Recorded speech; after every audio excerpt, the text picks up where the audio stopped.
Guys, are you ready? If not, I have the seat. See, over to you.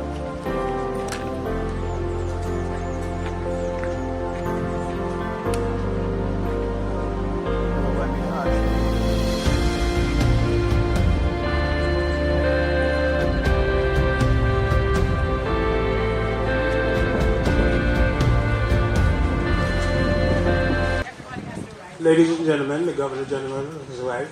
Can we all stand up, please?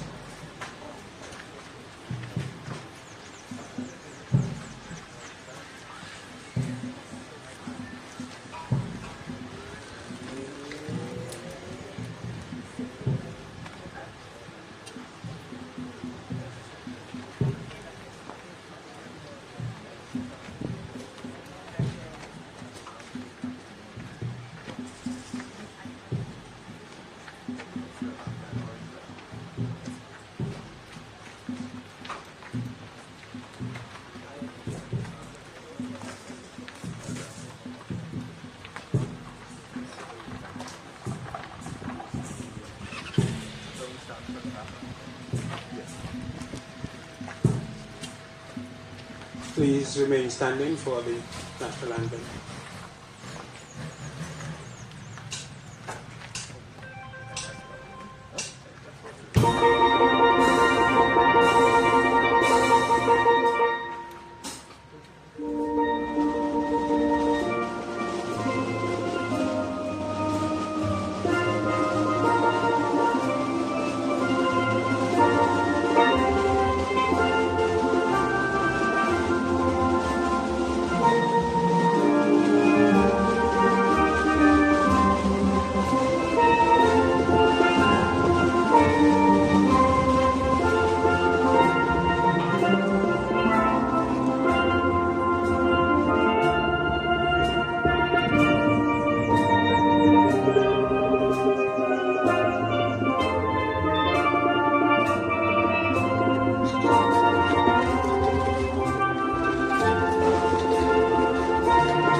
Standing as we invite Pastor Lucy Baltimore to invoke God's presence with us this afternoon.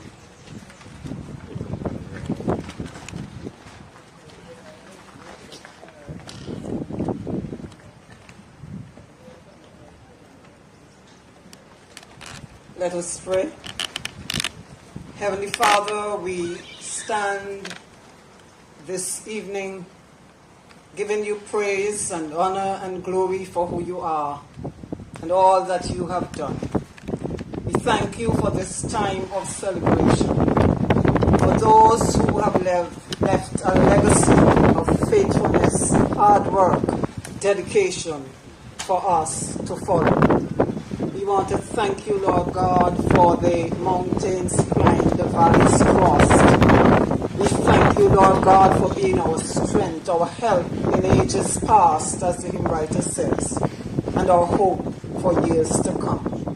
I thank you for those who have come to celebrate with us this afternoon. Thank you for our Governor General. Thank you for the organizers. Thank you for those who will be honored today.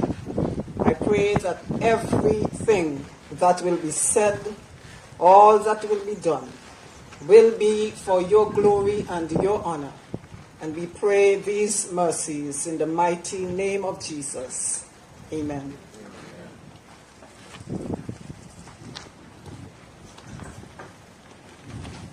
You may be seated.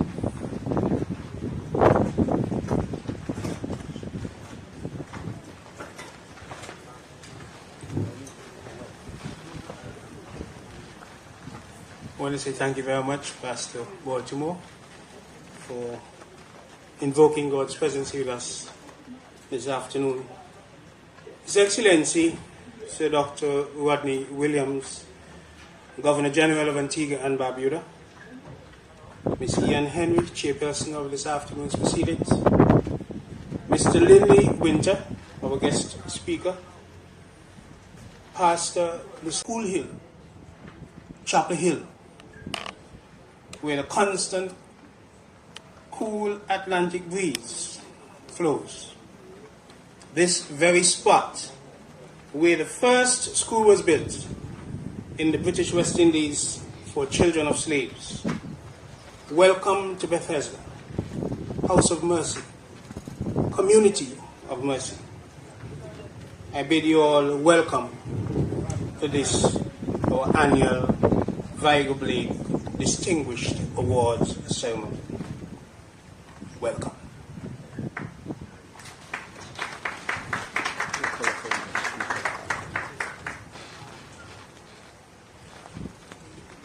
The pleasure is mine this afternoon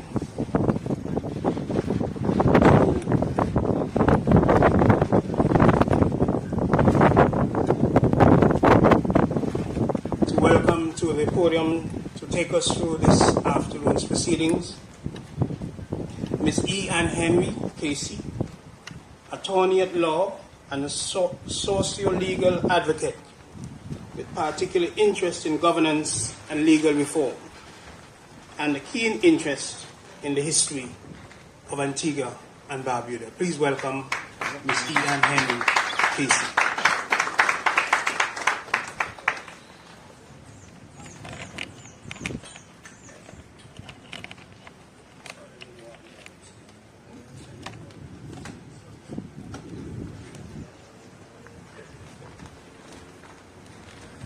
Excellency, the Governor General of Antigua and Barbuda, distinguished honorees, Chairman of the committee, Mr. Lindley Winter, the keynote speaker this afternoon. It is my pleasure to be here and to welcome each and every one of you to the event this afternoon, where we honor the legacy of Vigo Blake, who did tremendous work for the enslaved persons in Antigua and Barbuda in his time, and set the tone for years to come by education. May I invite to the podium for his opening remarks Ralph J. Bowen, Esquire, who is the chairman of the organizing committee.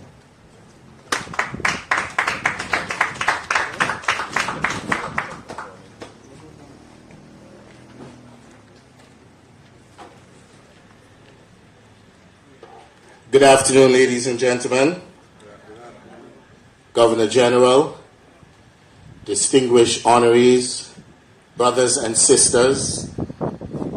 It is indeed my distinct pleasure and privilege to speak to you this afternoon. You hear the drumming? Drummers, a little louder for me. It is important for us as a people to recognize our story. For too long, we have been told his story. And as we know, history is recorded in the manner, in the form, in the shape, and in a way that glorifies the conqueror. We were not the conquerors. Unfortunately, we were the conquered.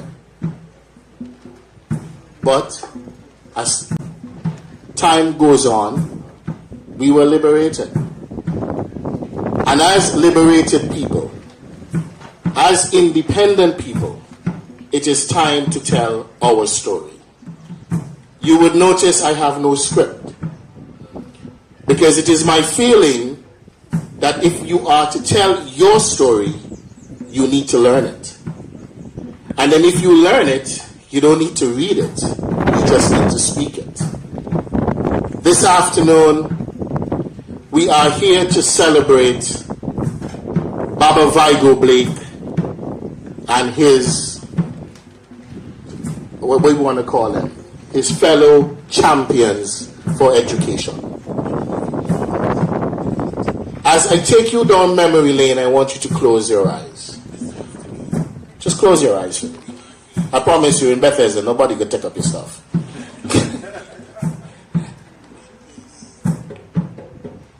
Drummers, make it a little louder for me. The thing about the drum is that it brings us back to a time, to a place that you know deep down in your soul. You don't have to pretend. It's not the carnival drum. It's the drum and drumming of your ancestors.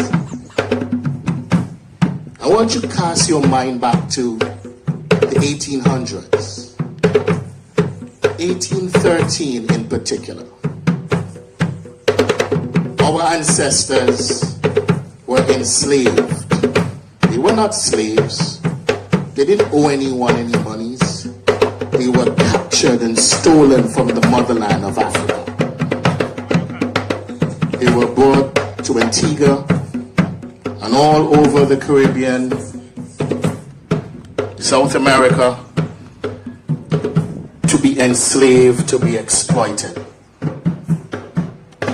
In the midst of that exploitation, a gentleman who is described as a head enslaved person, Vigo Blake, would have observed just up yonder at the Lyons estate, Charles Thwaites and his wife, Elizabeth Hart Thwaites, journeyed to the estate to teach the children of the enslaver. And somehow in that moment, he recognized that there must be something significant about what they were doing. And he thought it important that the black children also get some of that learning. And he approached the teachers, Charles Thwaites and Elizabeth Hart Thwaites, and said, would you teach our children? To which they agreed. And he said, if you can get, he would have said, Massa, I'm going to say the enslaver, to donate some lands, we will build a school. It's 1813, brothers and sisters. There's no Jews, plumbing, Kennedys. There's no place to go shop for materials. And also you have to remember that these brothers and sisters, our ancestors, were enslaved.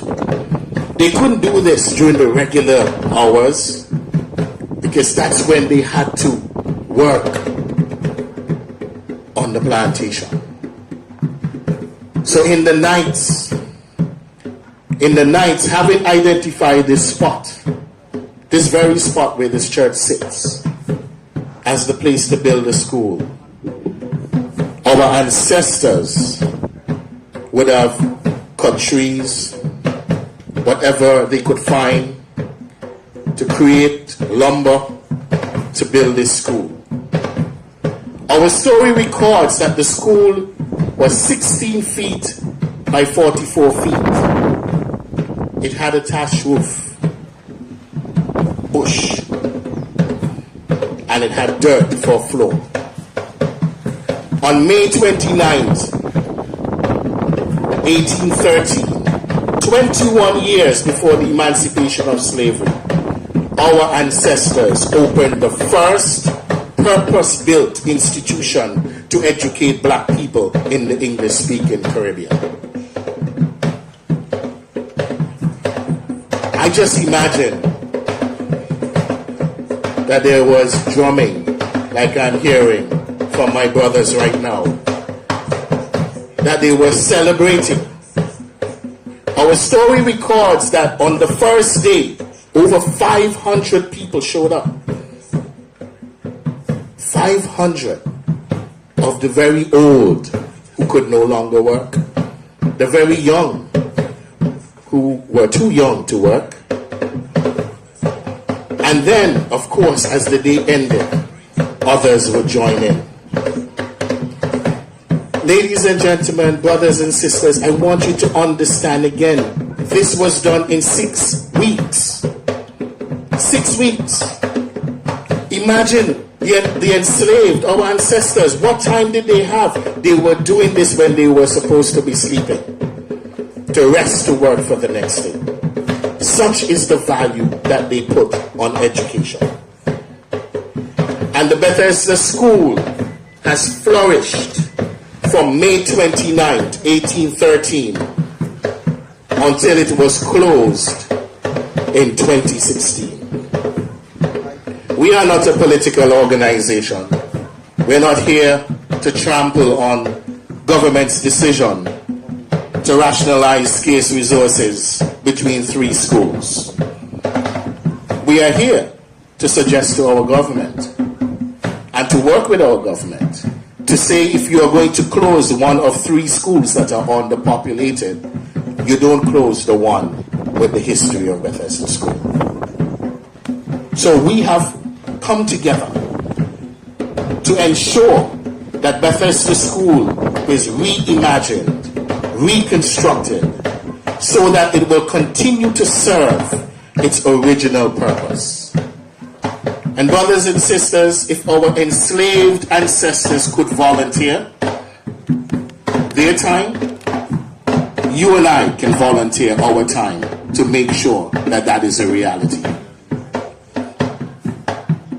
As I close, I want to suggest, Governor General, brothers and sisters, that the Vigo Blake Distinguished Service Award is the most significant award given in Antigua and Barbuda. More significant than SIRS, than Order of Nation, all of the others which I cannot remember. Why? This is the only award that's given by the people in the name of our ancestors. All other awards have their origin in somebody else's story. This one is born out of our story. To the awardees, I congratulate each and every one of you.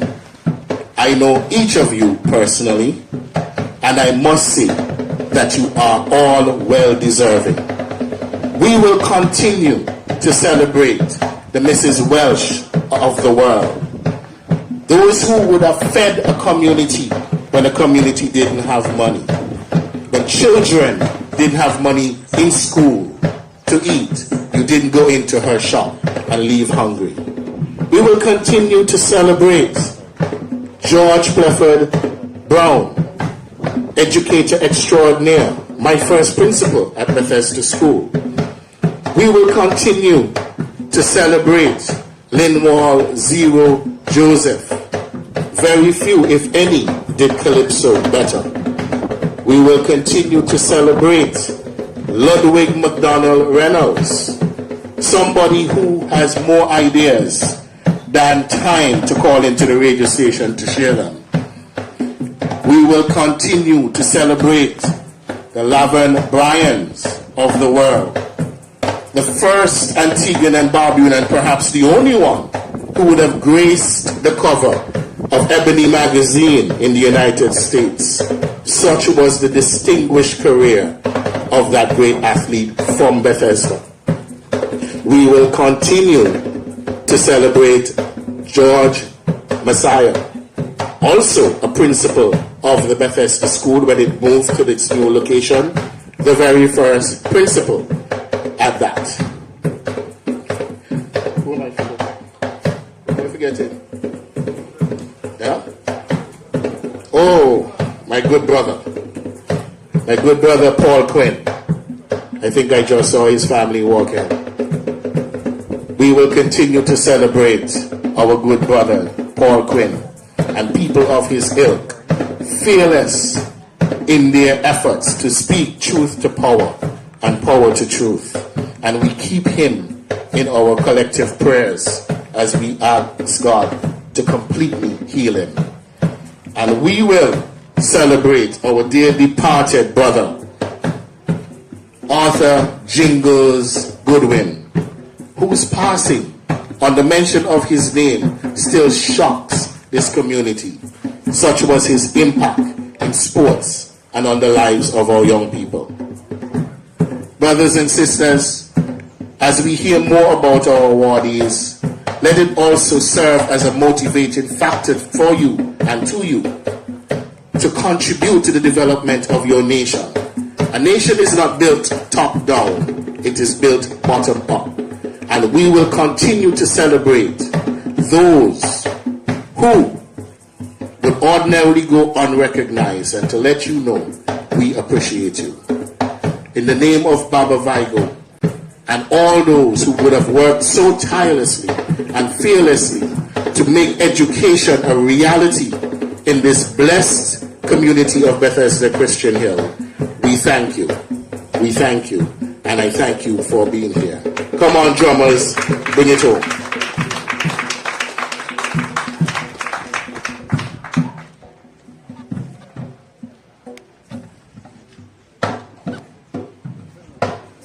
Thank you very much. Could we have another round of applause for the...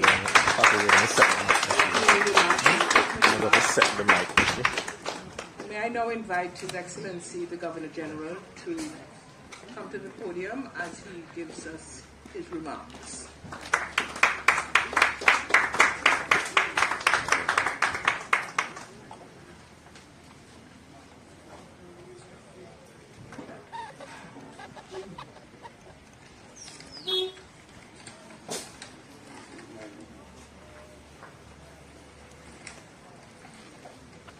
Thank you very much, Madam Chairperson, and my very good friend E. Ann Henry Esquire Casey, and also thank you, Mr. Roberts, my very good friend from many years ago when he served in the Teachers Union, and he and Dr. Colin Green and what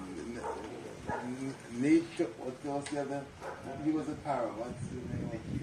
Nikio, that's right, Ralston Nikio, and those fellows. That we had a very good time seeking to channel education along the right path. I also want to recognize the chairman of the organizing committee, Reverend Lucia Baltimore, Mr. Linda Winter, who is our chief speaker this afternoon, another person whom I met when I was Minister of Education. The awardees, distinguished ladies and gentlemen, good afternoon. It is indeed a distinct honor for me to join you this afternoon for the observation of the Vigo Blake Day and to mark the 212th anniversary of the founding of the historic Bethesda School. And as you heard earlier, as was said by our chairman, the question of education is very important. And the fact that that Vigo recognized, like V.C. Bird in his time, even before research was done, to show that education would have been one of the hallmarks by which you could help people to lift themselves up by their own bootstraps to be useful and productive citizens. You have to commend those people. And that education also is an important cornerstone in the building of any nation. This gathering honors one of the most transformative stories in the history of Antigua and Barbuda, because on the 29th of May, 1813, 21 years before slavery was abolished on our shores, Vigo Blake, an enslaved man, led a group of his fellow enslaved workers in his constructing a school, as you heard, in 6 weeks. That to me is significant. And they created what would become the first institution in the British West Indies dedicated to the education of black people. This was no ordinary act. It was an audacious declaration that education could break the chains of mental and societal bondage.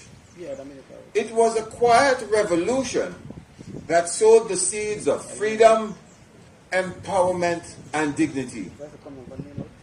For many decades, the Bethesda School educated children and adults alike.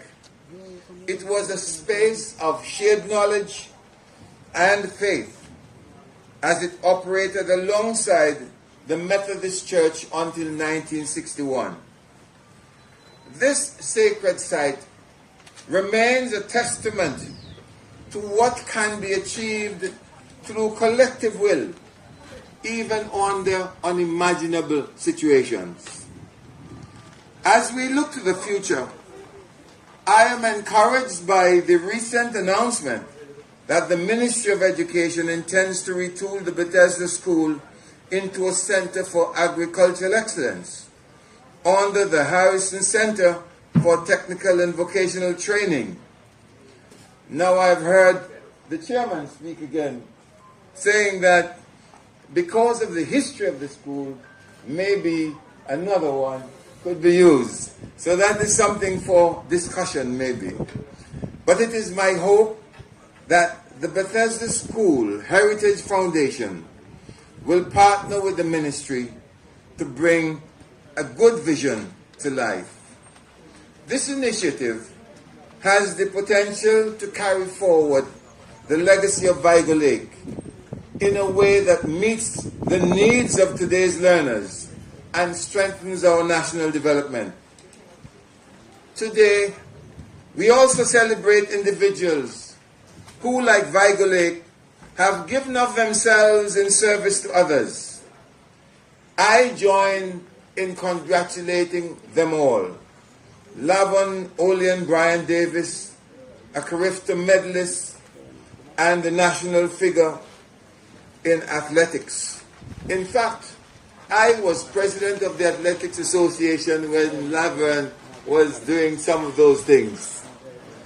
And Mrs.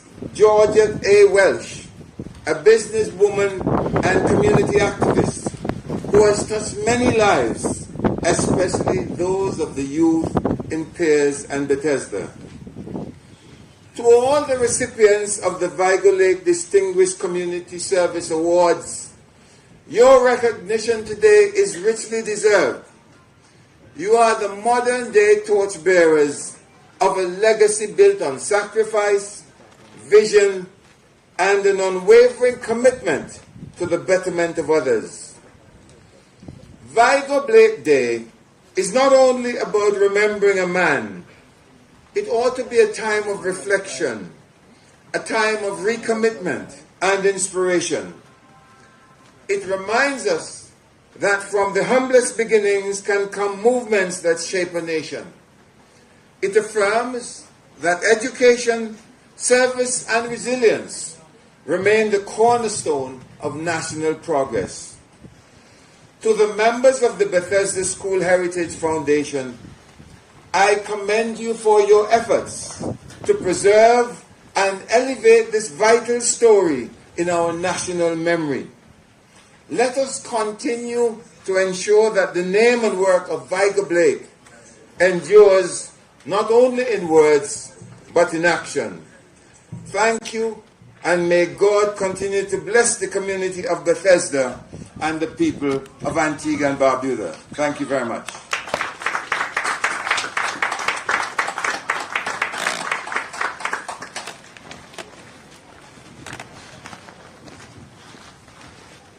I think that we also, thank you very much, Your Excellency. I think that we have to be well mindful of the challenge that you have put out to us all in terms of how we should carry forward the legacy of Vigo Blake and ensure that his name remains alive into perpetuity. There's going to be a slight change to the program which you have before you, and I think that the significance of today being African Liberation Day should not be lost on us. And we are very pleased to be able to welcome and invite to the platform the Ethiopia Africa Black International Congress. The drummers whom we heard before will now come forward and entertain us.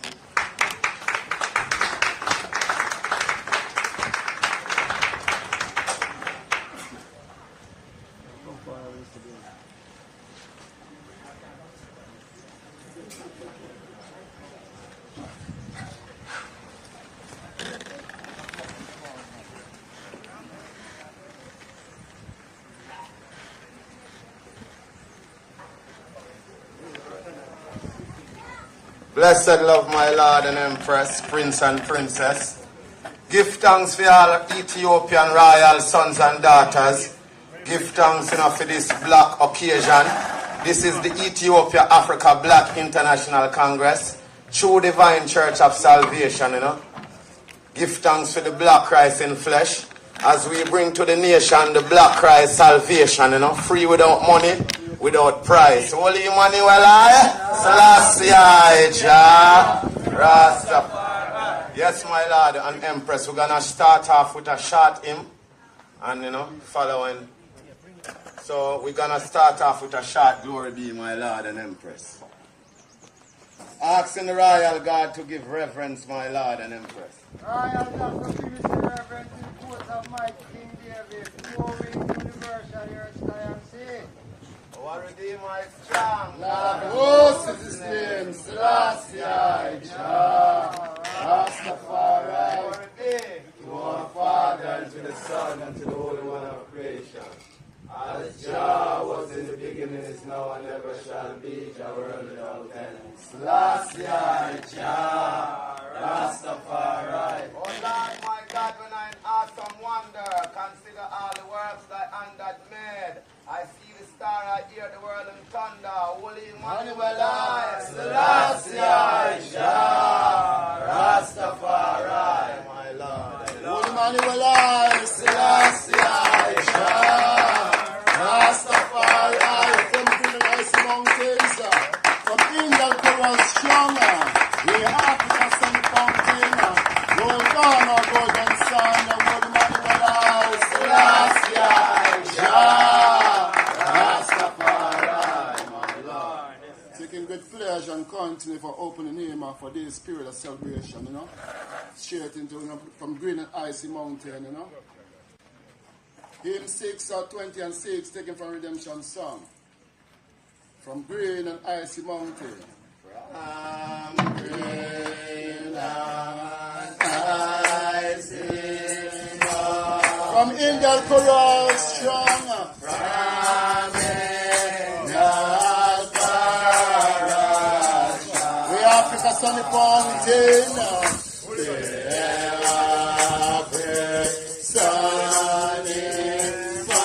Roll down our golden sun.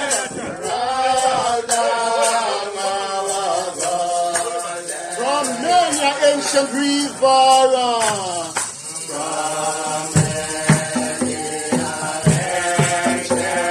From many a family plain.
Walk off the winds, this story.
man say, a lion, born in a get upon the lion.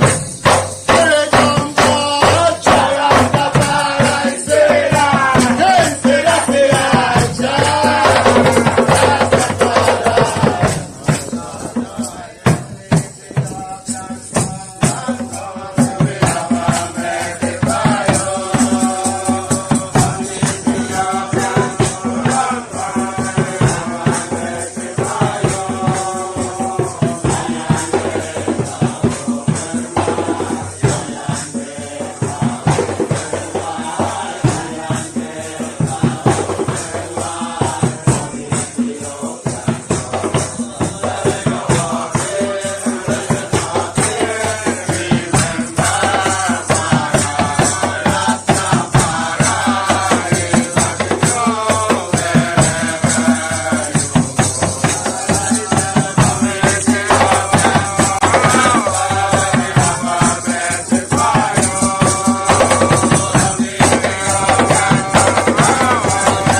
Say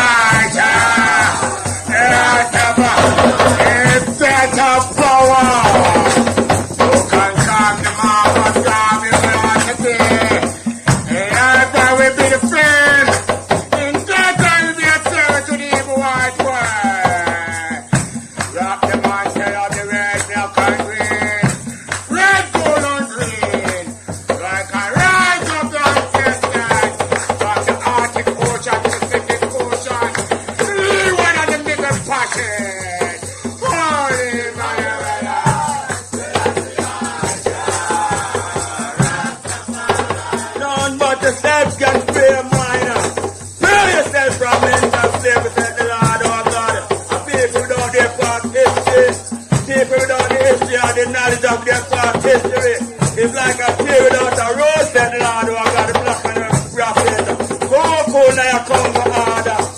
Cutting and clearing, renting and tearing. You need to stand at the door and hear me playing evermore.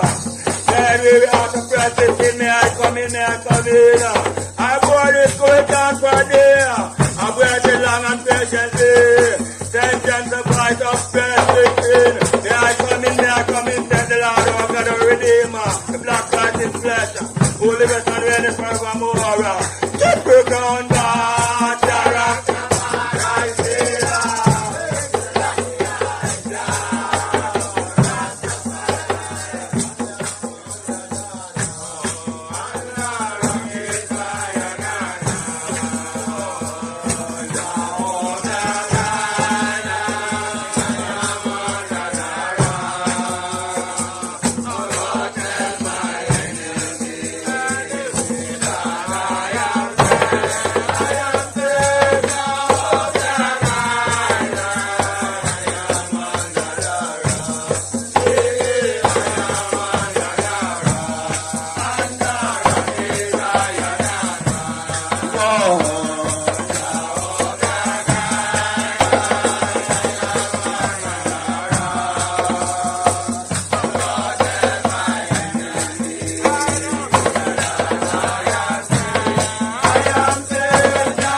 Willoughby Bay, Selassie, Jah. My Lord and Empress, we do give thanks to be in the presence of King David, royal sons and daughters, Ethiopian royal sons and daughters, because all of us here are African, you know. Don't care where we come from, as long as you're a black man and a black woman, you're African. And it's never better to be an African than in these times, because we give thanks to our brother Ibrahim Charari and the shore of Africa cutting and clearing, get rid of the white men colonialism and imperialism. Willoughby Bay, Selassie. Give thanks, my Lord and Empress.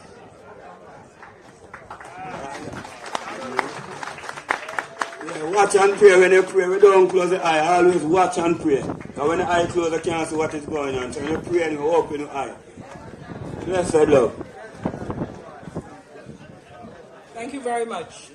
And I'll keep that in mind. This is yours?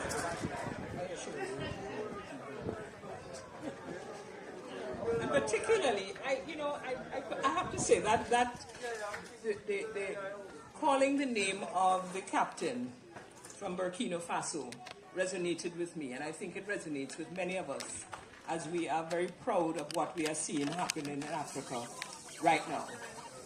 Thank you very much, and thank you for blessing us with the richness of your message and the spirit and rhythms of Jah Rastafari. Thank you.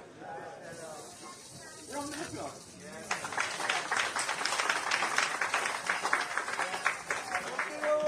And we are going to shift musical genre somewhat. We invite the band of the police force of Antigua and Barbuda, or should I say the police service of Antigua and Barbuda.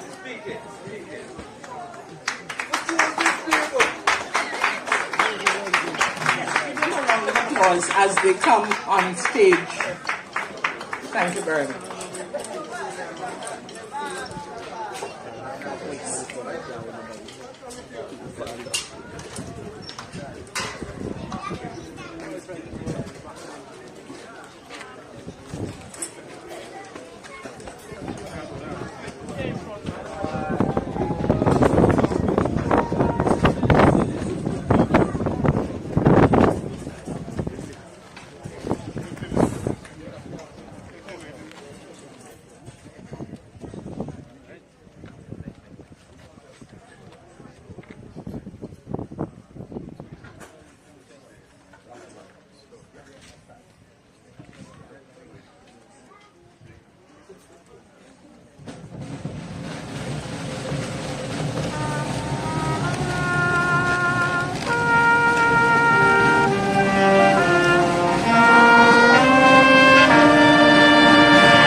applause for the police marching band.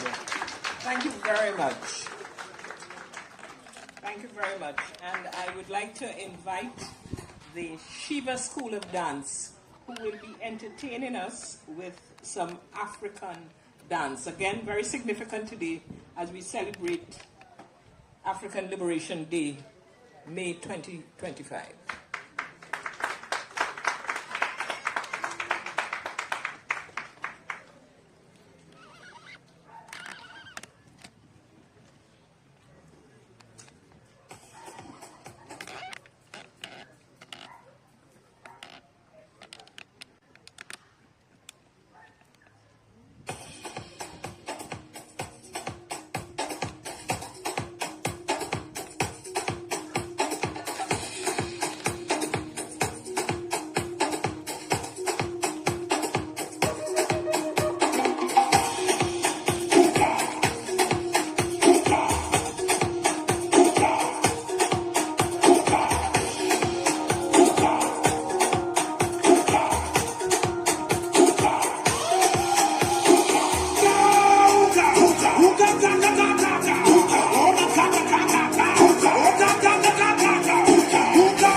Very much. Give them another round of applause. Excellent.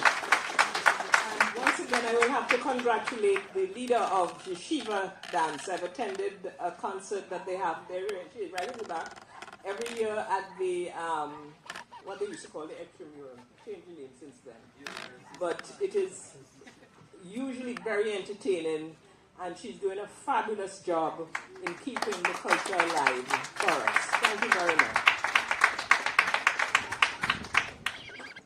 I would like to now invite Mr. Ian Joseph to the podium. Here he is. And he will be introducing our featured speaker. Thank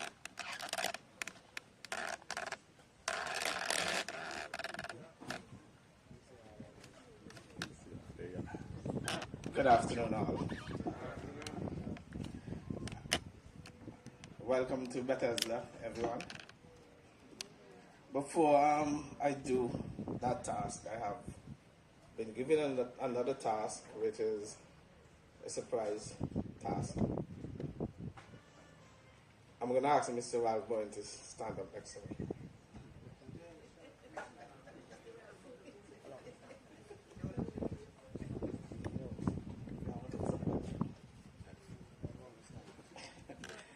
So, the Selby family, starting last year, would have been making a presentation to members of the group. And today's presentation is going to Mr. Bowen. And the plaque reads, Ralph G.A. Bowen, for your outstanding dedication to the Bethesda and Christian Hill community and the Vigo Blake Awareness Campaign Initiative and your relentless community activism. I present this plaque from the Selby family to Mr. Bowen, and I thank you.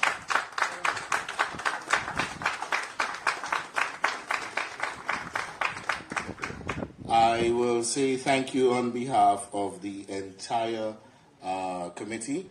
This is a collective effort. We are looking for more volunteers. I see some very able-bodied people out there, very capable. So you can see us before you leave. While you're eating, just come and find out how you can get involved, because we would welcome your contribution. So I say thank you on behalf of the entire community. So, when I was given the task to find a featured speaker, Mr. Winter's name came up amongst three others.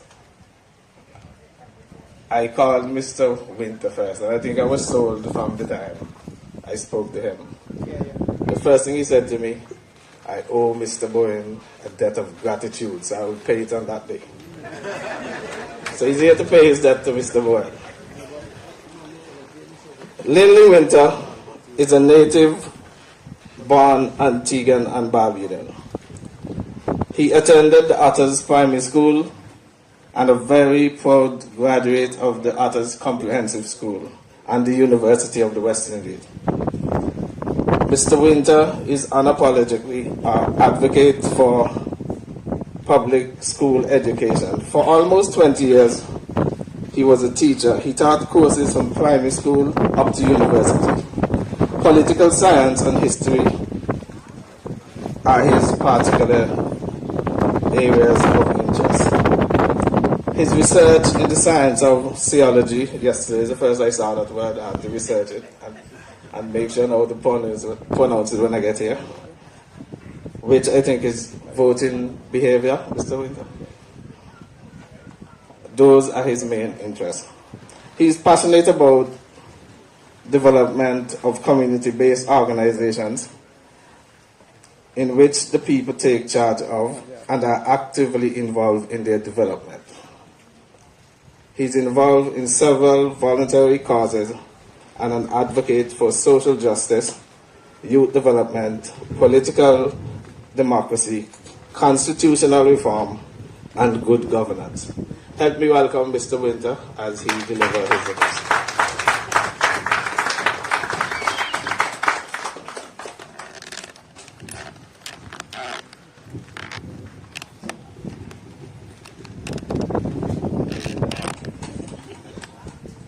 Thanks, Ian. Good afternoon, I think bordering on evening, everyone. And thanks again to Ralph and company, Foster. Unfortunately, Foster and Ralph are my state college colleagues. And yeah, unfortunately, so at various points in time, our lives have been bounded together. Anyway, I really think it's important that we applaud the work of the Bethesda Heritage Foundation.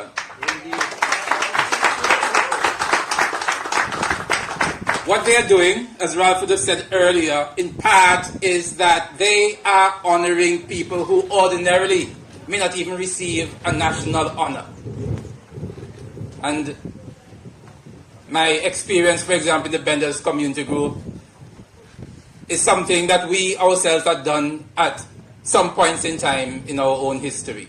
But that said, the work of the Bethesda Heritage Foundation is indeed not just remarkable, but essential. necessary.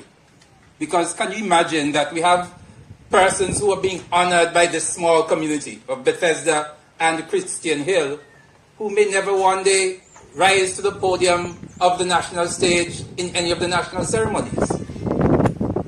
And so I really think it is outstanding work. I'm also very much aware that these voluntary efforts require so much, sadly a lot of times, from so few. And so, like Ralph, I encourage others to join them, lock arms with them so you can contribute to making this a much more sustaining enterprise. I was given the liberty to speak on a subject matter that I felt was in some way important and relevant to the whole Vigo Blake Day celebration. In part, I think, well, not in part, but it is indeed fortunate and therefore worthy that we could celebrate this day at the same time like African Liberation Day. I'm not sure how many of us are aware that African Liberation Day started back in 1958. It was then called African Freedom Day. And by 1963, when the the Organization for African Unity was formed, now called the African Union, it became known as African Liberation Day. In part, one of the central planks of its mission would be to basically advocate for and support efforts for the liberation of African countries and peoples. And here we are, most of us, African peoples who have shaped this country and this region.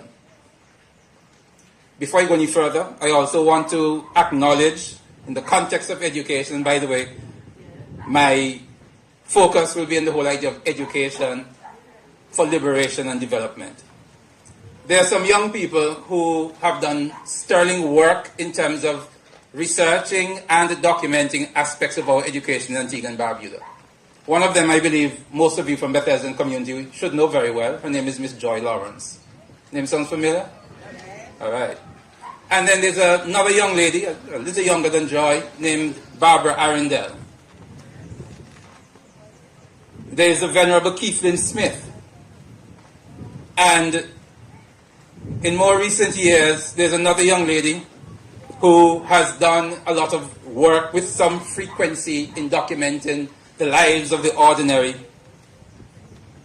And that is Miss Petra Williams. And I think we should all celebrate that.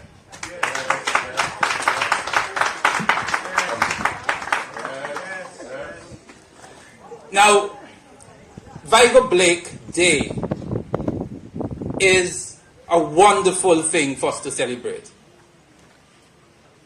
1813, Ralph asked us to close our eyes and just journey back into 1813 and imagine what it was like then. We're talking about a time when people of African ancestry living in these parts had no political rights, could not own property, had no legal rights. And here it is, Vigo Blake and his compatriots, enslaved people, were able to convince a segment of the white society who ruled over the entire country to say, let us have a school to educate black people. That took a certain amount of confidence in oneself. And as the saying goes, as Providence would have had it, he was successful in persuading the Thwaites to join him and others in that enterprise. Education is an extremely vital tool for our liberation and our development. I am convinced of that. Clearly, Vigo Blake and his colleagues were convinced of that. And for many of us here, if not most of us or all of us here, our parents were convinced of that and invested a lot in our education. Somewhere in the 1680s, if anyone has ever seen the cover, at least not the hardcover, but the paperback cover of Eric Williams' book, From Columbus to Castro, there's a painting on it, which is of the Willoughby Bay area where sugar has been shipped from Antigua. That's in the 1680s, just up there in Willoughby Bay. We have in our country all sorts of things that are important for us to memorialize and people for us to remember. Clearly, when we cast our eyes back into yesterday, sometimes, many times rather, the tunnel is a little narrow because we can only remember so much. But the whole process of documenting, recording, is extremely important for us to at least have some linkage between yesterday and today. And so the effort of Vigo Blake in 1813 on the 29th of May should never be underestimated. As a matter of fact, there are only 2 known schools in the Americas that were established for the education of black people by the time Vigo Blake and company were able to set up the 1813 school here in Bethesda. That was in 1704 in New York, and also in 1787 also in New York. All of them run by missionaries. In this Caribbean space, it was not until 1823 in Jamaica that there was a school set up for the education of black people. So, in more ways than one, Vigo Blake and his compatriots were trailblazers. So, this thing called education is extremely important. It, among other things, really should contribute to how we see ourselves in the world and to give us the tools necessary to shape the world in a way in which we can all benefit.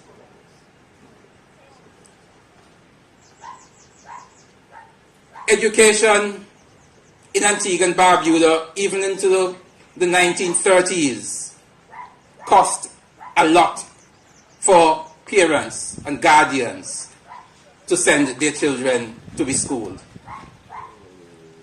Public education even required that you be able to foot the bill for your child to be educated. And so, for a lot of people, just the mere cost of being able to send their children to school was out of reach for them, and these were hard times. If you look in the records of the Leeward Islands Blue Books, for example, they give you the schedule of the number of schools we had, which were government run, for example, and the fees attached to them annually for persons enrolled to pay. In the 1890s, we had schools like Johnson's Point, Bendel's, St. Mark's, and so forth. And as I said, right through to the 1930s, payment was a necessary expectation for persons to be educated. And for a lot of people, in those times, when we're talking about the sugar economy, during crop season, most people did not attend school, or certainly a lot of people did not attend school. The average daily attendance rate would have been somewhere in the order of maybe 55 to 60% of the number of students who were enrolled. That itself was an indication of how necessary it was for, as much as possible, every able hand or hands to be able to help to make ends meet for the families. So by 1955, when the Princess Margaret School was opened and became a secondary school, that itself was quite transformative.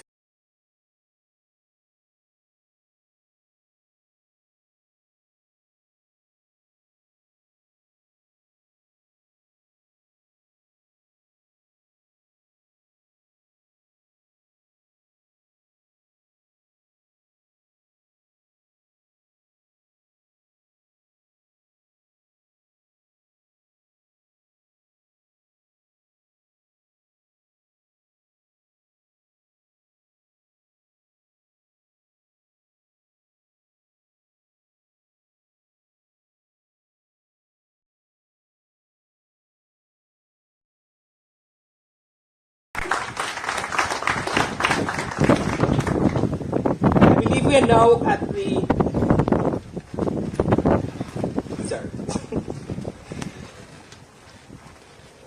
the Rising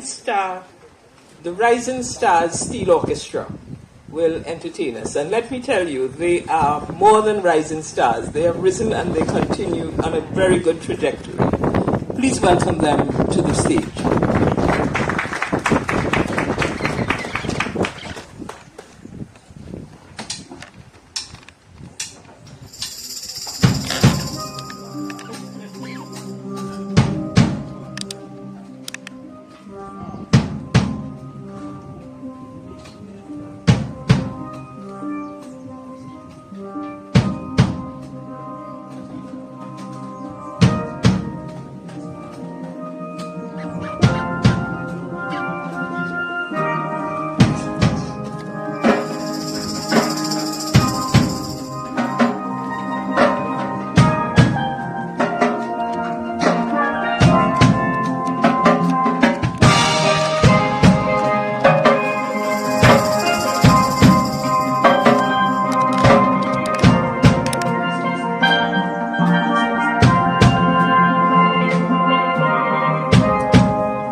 Now, ladies and gentlemen, we are at the point in the event this afternoon where we will be honoring the honorees. And for this purpose, I invite His Excellency, please, to come to the podium.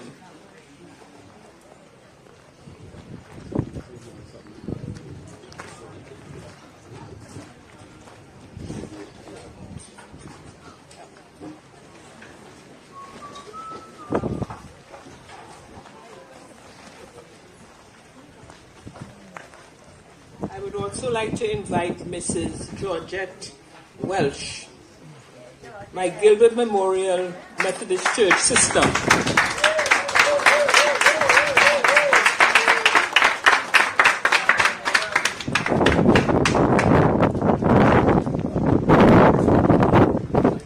Come up, Miss Welsh.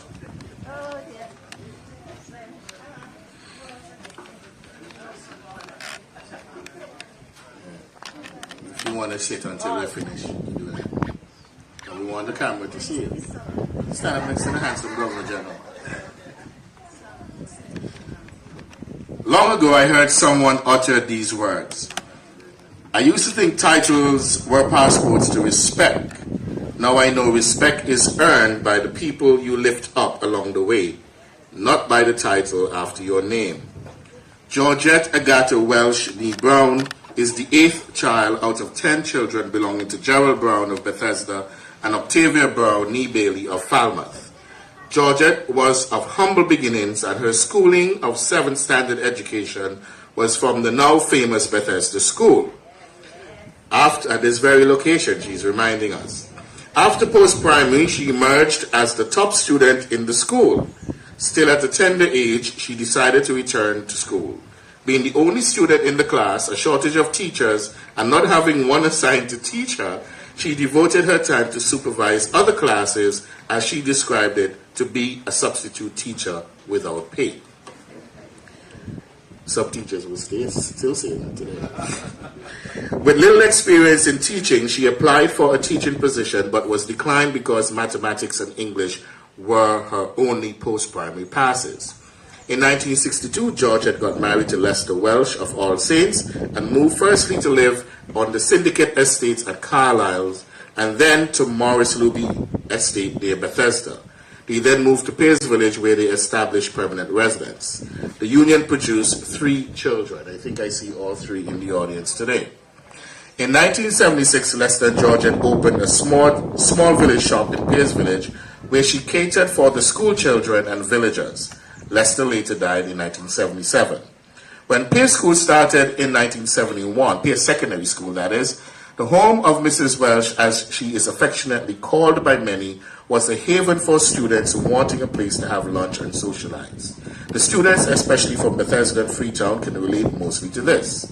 She never failed to treat children as if they were her own. There are stories told by many about her kindness and compassion. Many recall they would visit the shop and simply did not have enough money to buy bread for lunch. Miss Welsh didn't let any go hungry. She would take whatever money they had and give them the bread. For sure, it wasn't just the empty bread.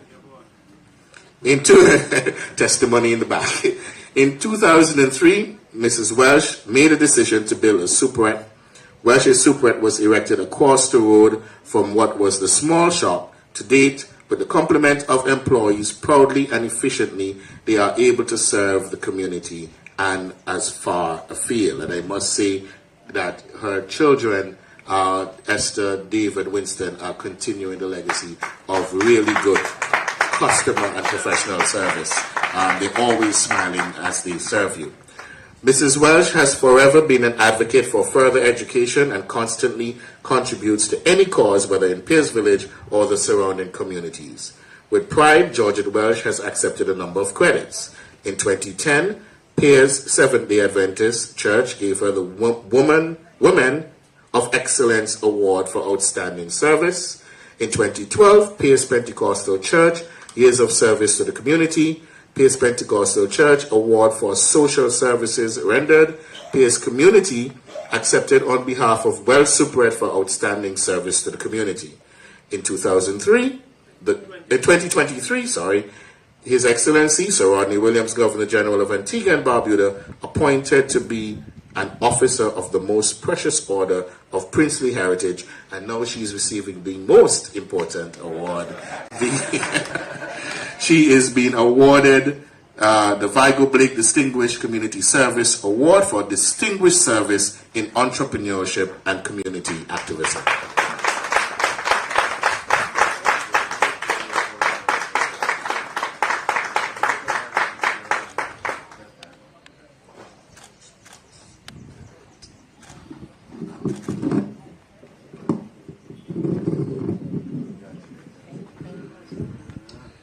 And we'll invite you to give a quick thank you.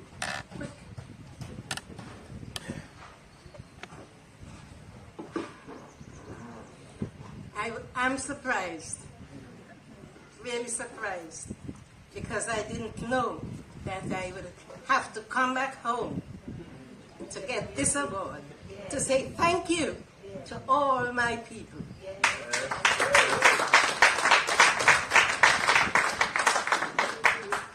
Really and truly, sometimes people meet me and tell me that what they have done, what I did to them and so on, but I can't remember.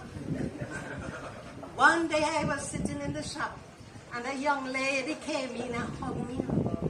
She said, "Miss Wells, you think it's now I'm looking for you." She said, Miss Wells, I come in here all the time looking for you. And she hugged me up.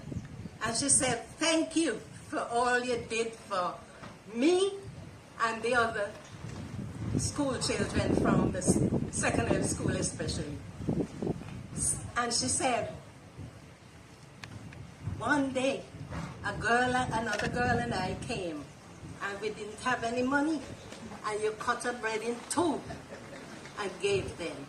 I couldn't see them going hungry because I understand what life is like. I'm thanking everybody for all that they have done for me. Thank you.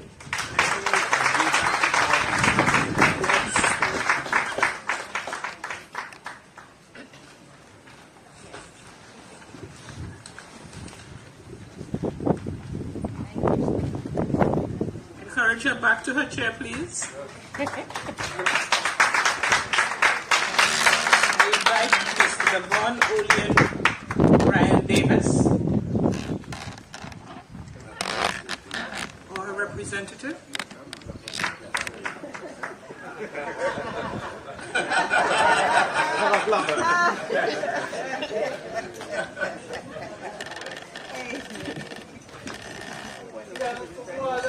Obviously, this is not Lavon.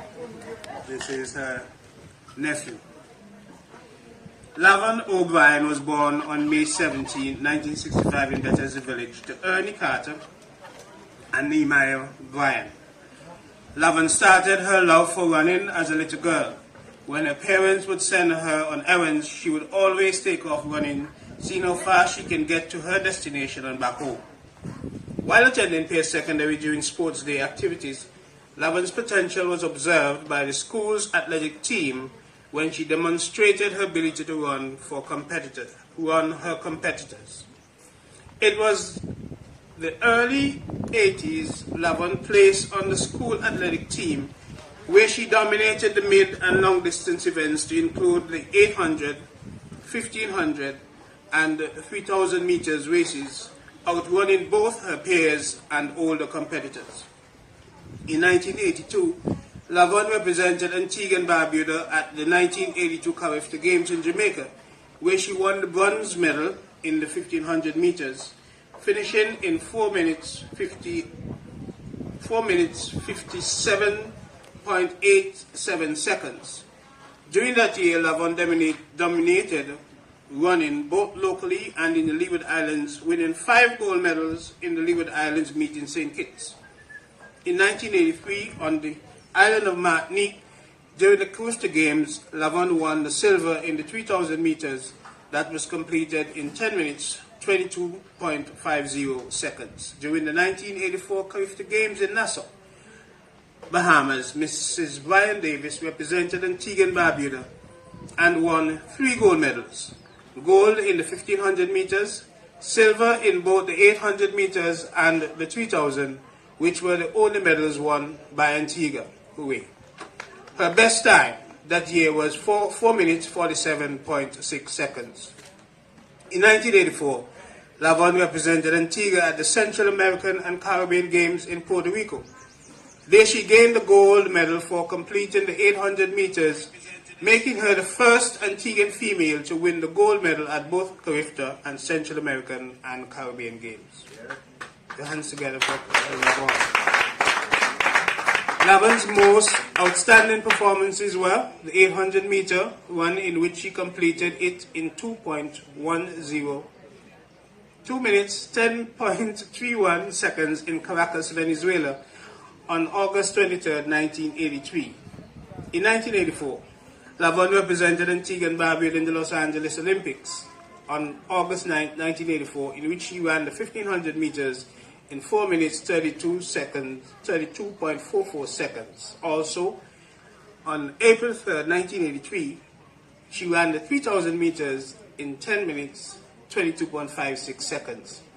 During the Port-de-France Matinee, the 4x4 standard that was set by Lavon and 3 other team members still stands at 3.39, 3 minutes 39.32 seconds. That was set in the Los Angeles Olympics. In 1985, Lavon dominated the mid and long distance events both locally and regionally, to include the Neil and Massey Games in Trinidad and the Frankie Colin Games in Puerto Rico. Upon completing her high school, Lavon earned a track and field scholarship to attend the Grambling State University in Louisiana, where she studied mass communication. While attending school, Lavon steered the cross-country team to win the gold medal in the Southwestern Athletics Conference in 1987. Showing the world her skills and domination in 1987, Lavon's performances earned her a spot in a well-known American magazine called the Ebony Magazine, where she was recognized for her outstanding performances on the cross-country event. In 1987, Lavon returned to Antigua to participate in the OECS Games, where she won the 800, 1500, 3000, and the 4x4 relay, gaining her the title of the most valuable athlete of the year. Lavon continued to excel in athletic track and field by representing the OECS team at the international meet in Barbados, and won the 800 meters race along with receiving a medal in the 4x4 relay again. Because of her great successes, Lavon won a spot in the 1988 Seoul Olympics representing Antigua and Barbuda. In 1988, Lavon was employed as a news reporter and later became the first female sports reporter at ABS Radio and Television station. During her 10 years, she was also an announcer, presenter, and a producer of several programs. In 1998, Lavon answered the call to serve as a member of the Royal Police Force of Antigua and Barbuda. While at the Academy, she received the Commandant Award during her graduation, making her the first female to receive that award. While serving as a member in the Royal Police Force, Lavon was the first female officer to be on the task team of the National Drug and Money Laundering Control Policy. Lavon also worked as an aide to several regional female judges during appeal courts. Mrs. Brian Davis also served as an aide to overseas diplomats on their visits to Antigua. Lavon assisted in several cases with the Scotland Yard detectives and other foreign investigative teams. Lavon continued to serve in sports, representing the Royal Police Force in several sporting activities to include track and field, netball, dominoes, softball, and cricket. Lavon was the first female to stand guard at the Antigua Government House. Lavon represented the Royal Police Force nationally, regionally, and internationally. Mrs. Brian Davis represented the Royal Police Force. In 2003 and 2004, Lavon was a member of the national domino team who represented Antigua and Barbuda at the World Domino Championships in St. Lucia and Barbados. In 2004, Antigua won its first domino championship, of which he was a team member. Lavon retired from the Royal Police Force after serving 10 years in the force in 2008. Lavon currently resides in the state of Oklahoma with her 2 children, Javonna and Samuel, and her husband, United States Army First Sergeant, retired Cleveland Davis. Lavon is currently employed with the United States federal government, serving the armed forces. Ladies and gentlemen, on her behalf, this afternoon is Mr. Marlon Lyons, her nephew, who will receive the award.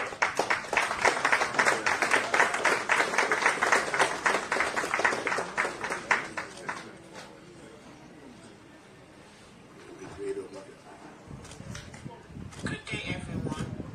My name is Lavon Brian Davis. Giving all praise and thanks to the Almighty God for blessing me with a talent as an accomplished athlete and a police officer. Thanks to everyone who have supported me along the way. A special thanks to my mother, Ernie Carter, for her guidance and encouraging me to always do my very best in everything I do. To my high school coaches, Mr. Mackie McMaster and Mr. John Archibald, and my national coach, Mr. Leroy Williams, who saw my abilities when I participated in my first inter-school athletic meet, I say thank you. Thanks to Mrs. Claudette Mason, who encouraged me to join the Royal Police Force of Antigua and Barbuda, which was a very fulfilling career. It was a great honor to have represented Antigua and Barbuda regionally and internationally in both careers in track and field and as a police officer. As a member of the Bethesda and Christian Hill community, I am indeed delighted and honored to be awarded such a prestigious award as the Vigo Blake Award. Thanks to the Bethesda and Christian Hill community for nominating me for such a high honor. I am indeed grateful and I humbly accept this award. On behalf of my immediate and extended family, we say thank you, thank you, thank you for this recognition. In closing, I know Foster will agree with me in saying, Ian and Ralph, Bethesda have more talent than Christian Hill. Thank you.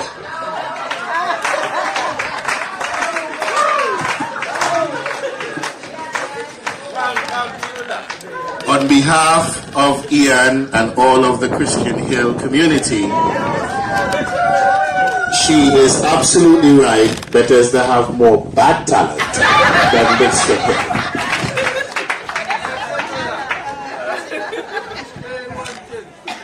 Our next honoree is Mr. Paul Nathaniel Quinn. And I believe that his wife, Sherry Quinn, will be coming to accept the award.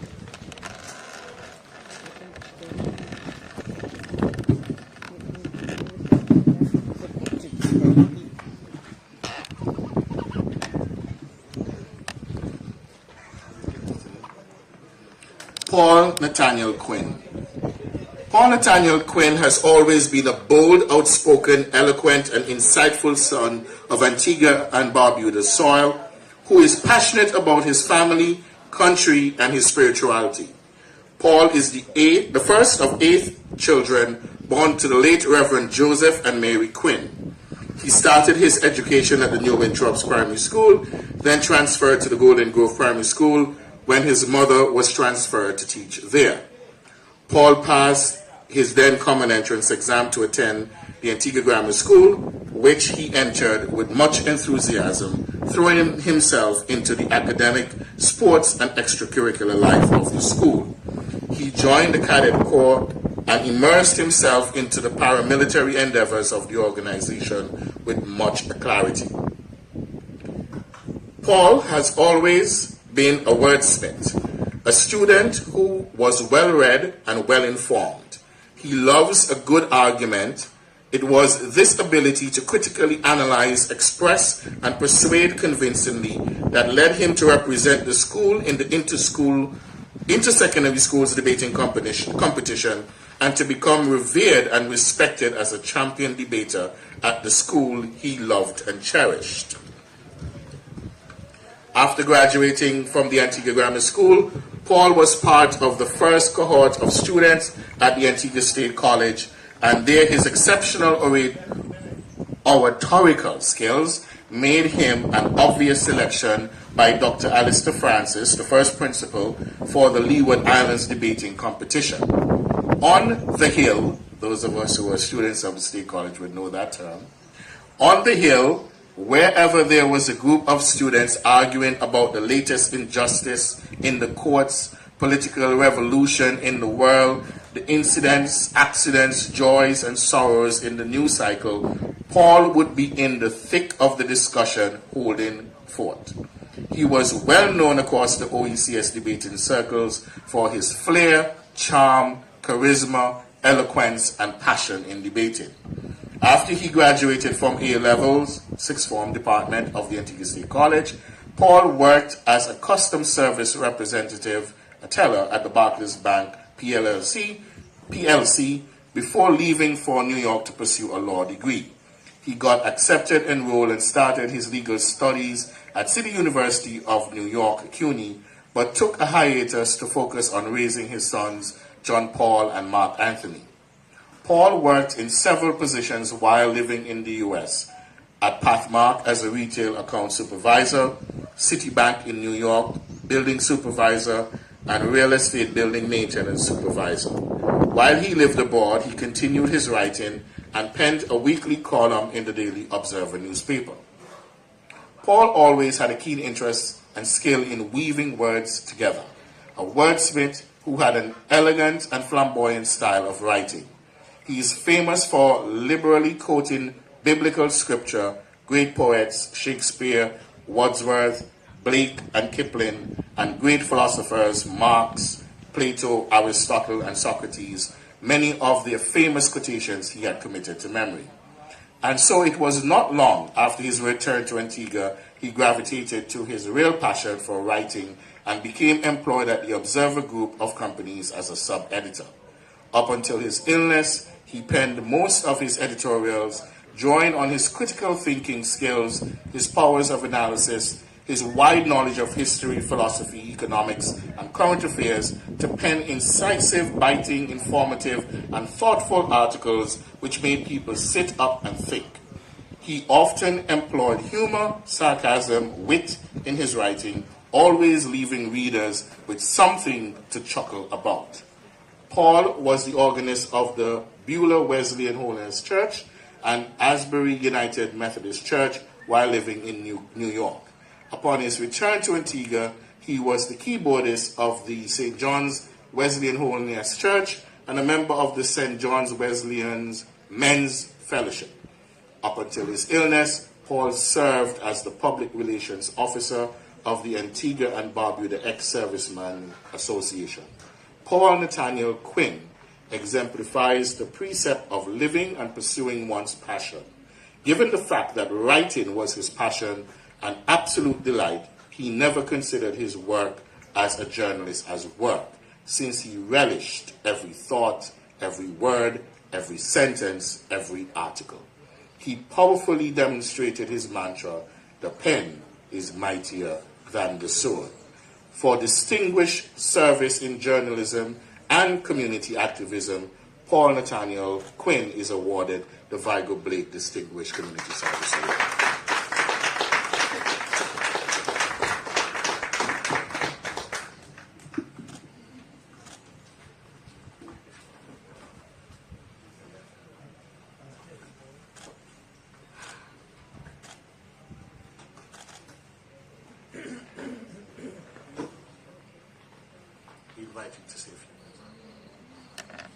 I'm very honored to receive this award on behalf of my husband. He would have loved to be here, but unfortunately, he is back in the hospital again. This is an event that Paul really loved coming to, attending, and taking part on a yearly basis. And I'm asking you guys to hold him up in your prayers, because with your prayers and God's grace, we will be back here next year. Thank you.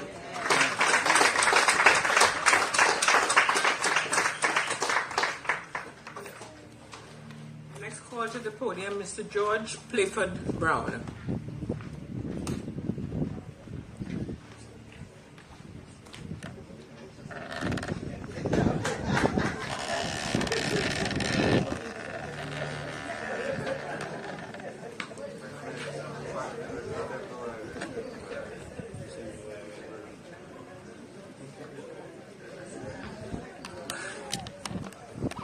On May 1st, 1946, George Playford Brown was born on the beautiful island of Antigua in the small eastern village of Newfield. He is the second of 8 children who were born to Rupert Brown, a tailor, and Enid Stratton, a seamstress. He grew up in the poor social and economic conditions which were typical in many families post-World War II. Despite this, he knew from an early age that he had a passion as an educator and would inspire others to learn. This passion was also influenced by his upbringing. A good education was always encouraged by those around him, particularly his parents and his Aunt Vera, who was an educator herself. In his youth, Mr. Brown attended the Newfield Primary School from 1952 to 1959, before moving on to the Antigua Grammar School in 1959. In 1963, he wrote and passed the University of Cambridge School Certificate Examination. In 1964, he transitioned into the public service. On his first assignment, he was stationed at the Customs Division. True to his passion, the following year he transferred to the Ministry of Education, where he worked as a probationary uncertified teacher at the Newfield Primary School. At this young age in his career, his superiors recognized his great potential, and from 1967 to 69, he received teacher training at the Leeward Islands Teachers Training College. Upon completion, he was awarded a teacher training certificate by the School of Education, University of the West Indies, Cayville Campus, Barbados. During his tenure at the college, his accolades extended beyond notable academic prowess. He served as head boy, chairperson of the debating club, and a member of the drama group. Most remarkable was his agility, as he played on and captained the college's cricket team.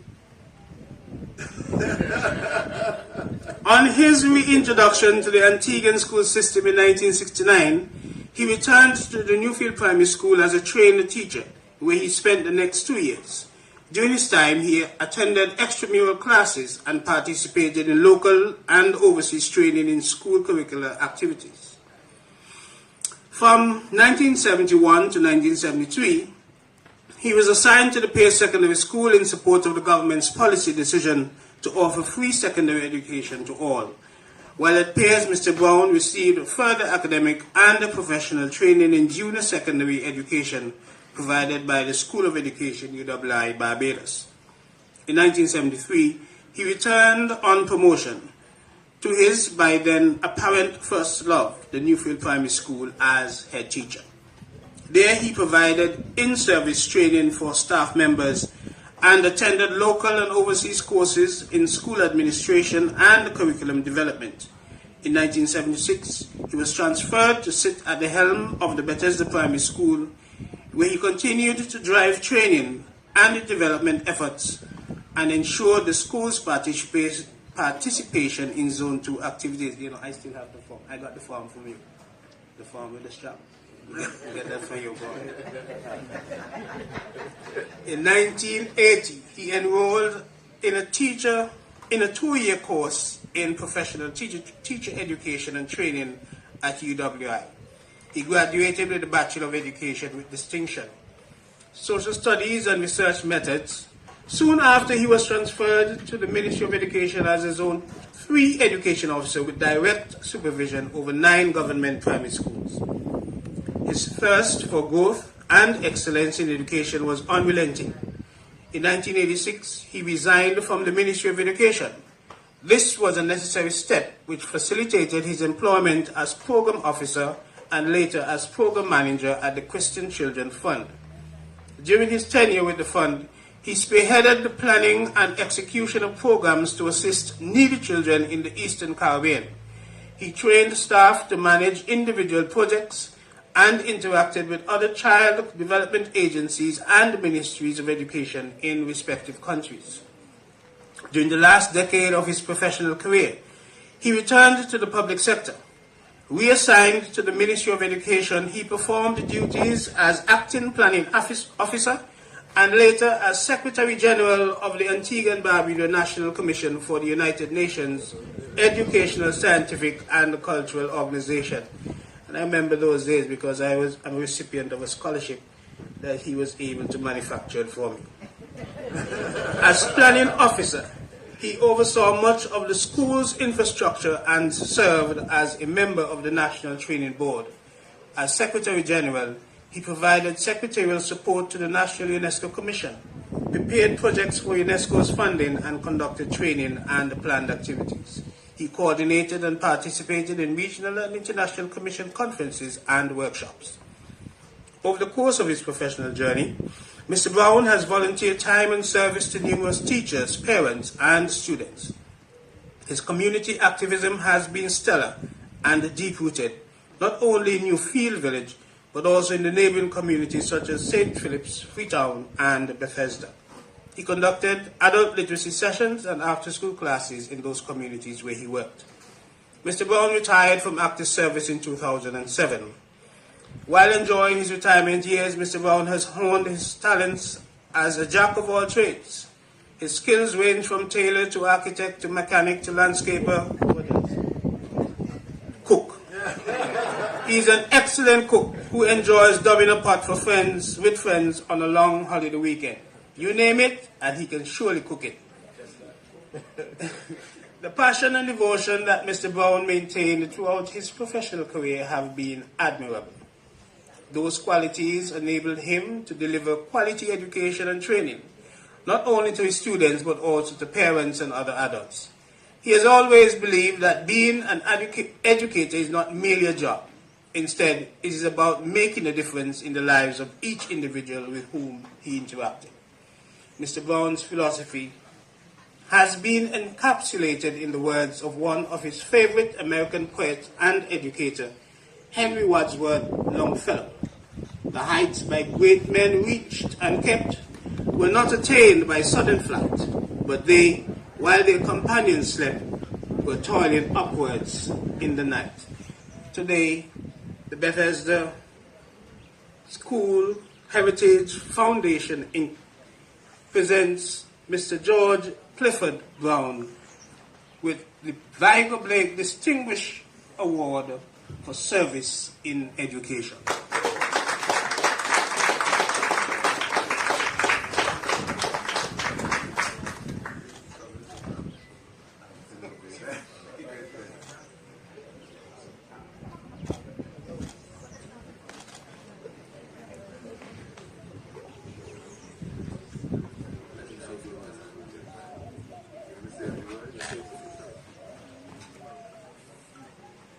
I want to continue quoting the poets.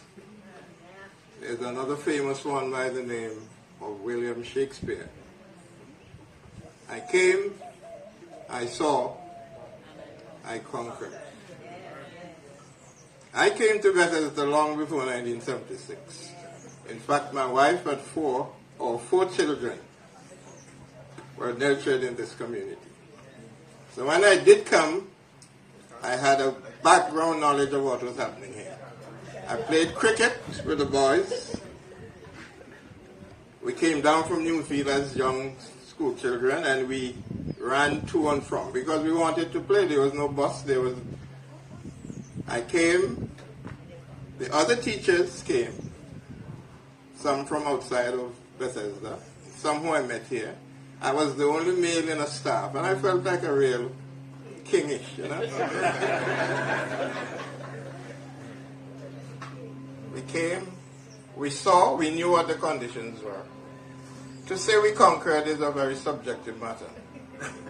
But I believe I did. And I strongly believe the staff members who worked with me, 1976 to 1980, they did a very good job. Let me tell you some of the things we did. We had sports day every day, not every day, sorry, every year between that period. Laverne Bryan, Foster Roberts here. They all ran on sports day. They got some little nickels for prizes, but they were performing. So Laverne and the young lady who is now director of sports, they got their groundings at Bethesda on that ground down there. Nobody mentioned that they got it from Bethesda. They left in 1971, so we lost them. I left in 1980, so they lost me. I'm grateful for the 4 years I spent there. I've told every person I spoke to, those 4 years were my best 4 years in a 40-year plus history of education.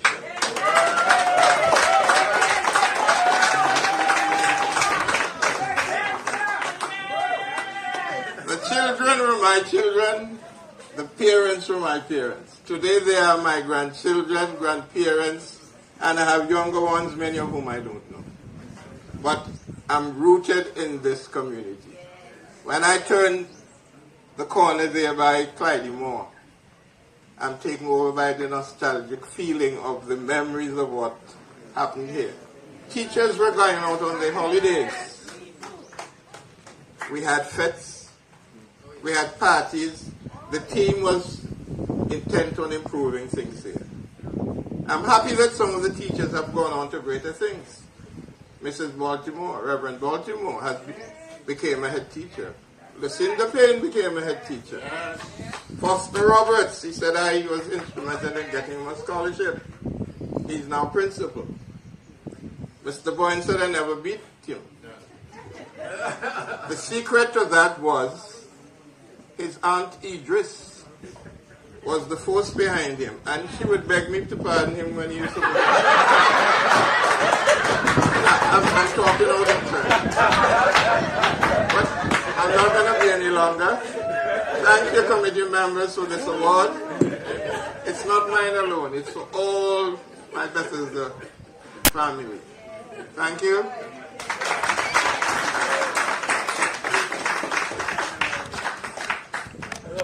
Thank you very much. And the next honoree who we invite to the podium is Mr. Ludwig MacDonald Reynolds, better known as LMR.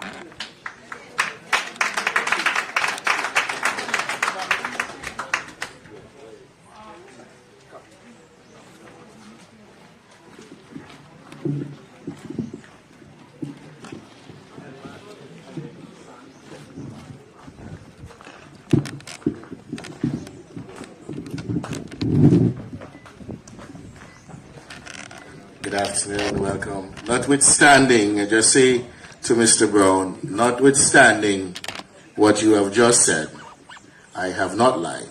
You have never beaten me.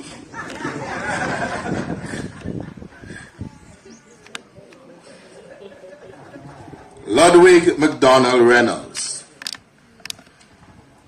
Mr. Ludwig MacDonald Reynolds was born in Antigua on the 22nd January 1951 in St. John's. He is the son of Mr. Robert and Mrs. Mabel Reynolds. He is the fourth of 7 children, 3 boys and 4 girls. As a boy of tender age, he first attended the Moravian Primary School, then to the St. John's Boys' School, after the T.N. Kernan School, then on to the Princess Margaret School for a short time. While as a schoolboy, he was sent to learn carpentry, trade with one Mr. Saunders Richards while in school. He was an astute student and interesting student. After school, he was sent to the U.S. Virgin Islands of St. Croix to his uncle and aunt. It was there in St. Croix that with a neighbor of his, he got involved in the T-shirt printing production and stencil processing industry. On his return home to Antigua, he started out as a young entrepreneur and as one of the youngest businessmen around town at the time. His place of business became the hub where the great minds and the interlocutors would gather and discuss a wide range of topics. Some of the persons that would appear there on a regular basis would be names like Tim Hector, Noel Crump, Steady Joseph, Henderson Bass, Alistair Thomas, some lawyers, some doctors, some tradesmen, some musicians, and men and women, I suppose, from all walks of life, to the extent where the place was even called the Hyde Park. Because of him being a self-employed businessman, he was able to get involved in a lot of social events. He commentated for cricket matches. He also played softball cricket. And one of the pioneer things he did in cricket was to paint his cricket gears in different colors. Strange to the onlookers, they referred to him as a comedian.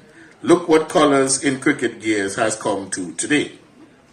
As his business expanded, his involvement in his social contribution to the community grew, where he pioneered many social events to the nation to the extent that at one time his name would be one of the most popular names in town.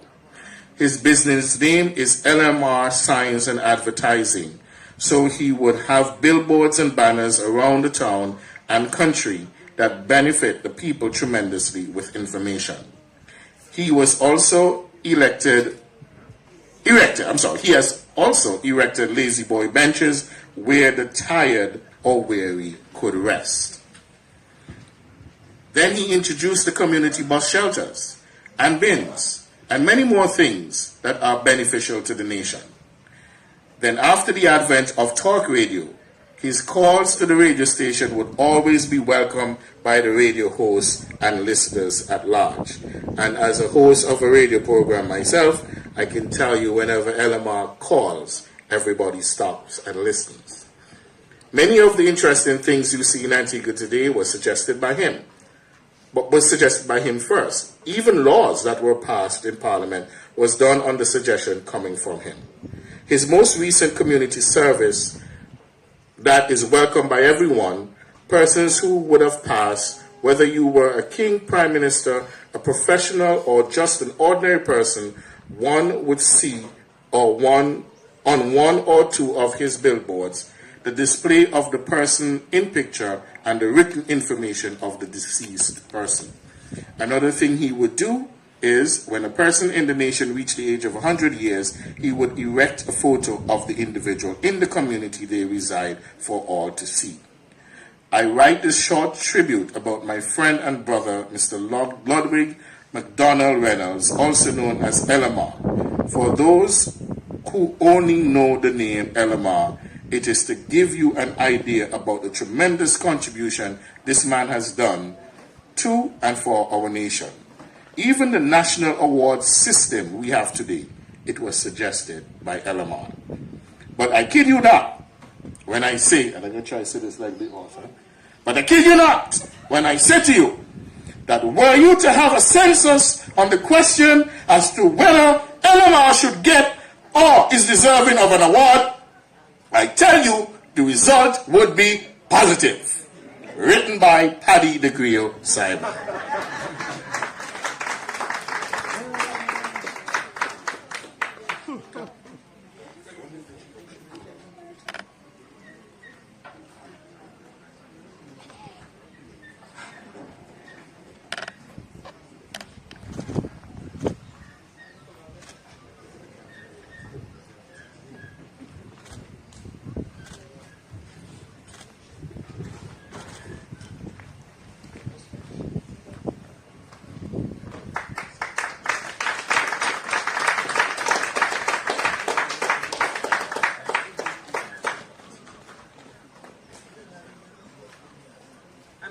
Whether it is possible that we will hear from LMR. Ian? He's unable to. I suspect it. And you might apparently not. I want my foot more close to him top. Unfortunately, I don't think we are. Yeah. Next. Get the wheelchair, we'll push it up there. He will forego, but I think that we all know the pride that he must feel this afternoon to be honored in this way. I'll speak for him. And am I someone I've known practically all my life, not making any judgment on his age or mine. The next honoree is George Solomon Messiah.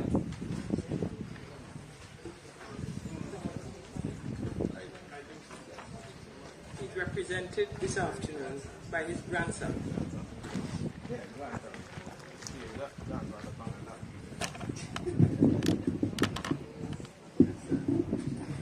When they get you are wheelchair, we'll push it, right?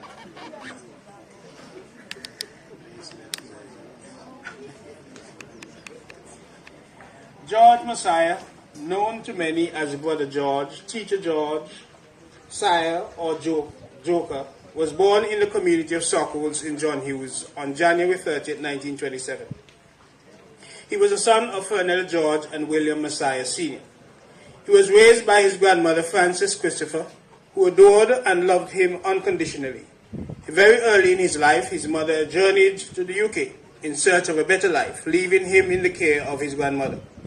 As a result, he assumed the role of big brother with unmatched responsibility to all of his siblings all throughout his life.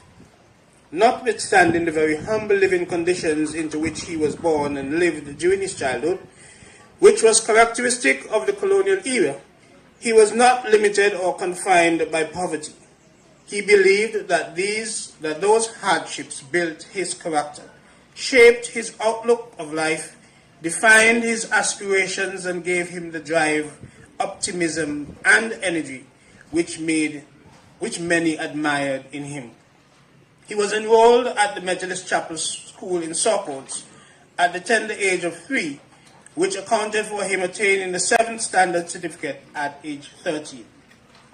He was singularly proud of the fact that at the age of 13 he became a pupil teacher, which began his career in education.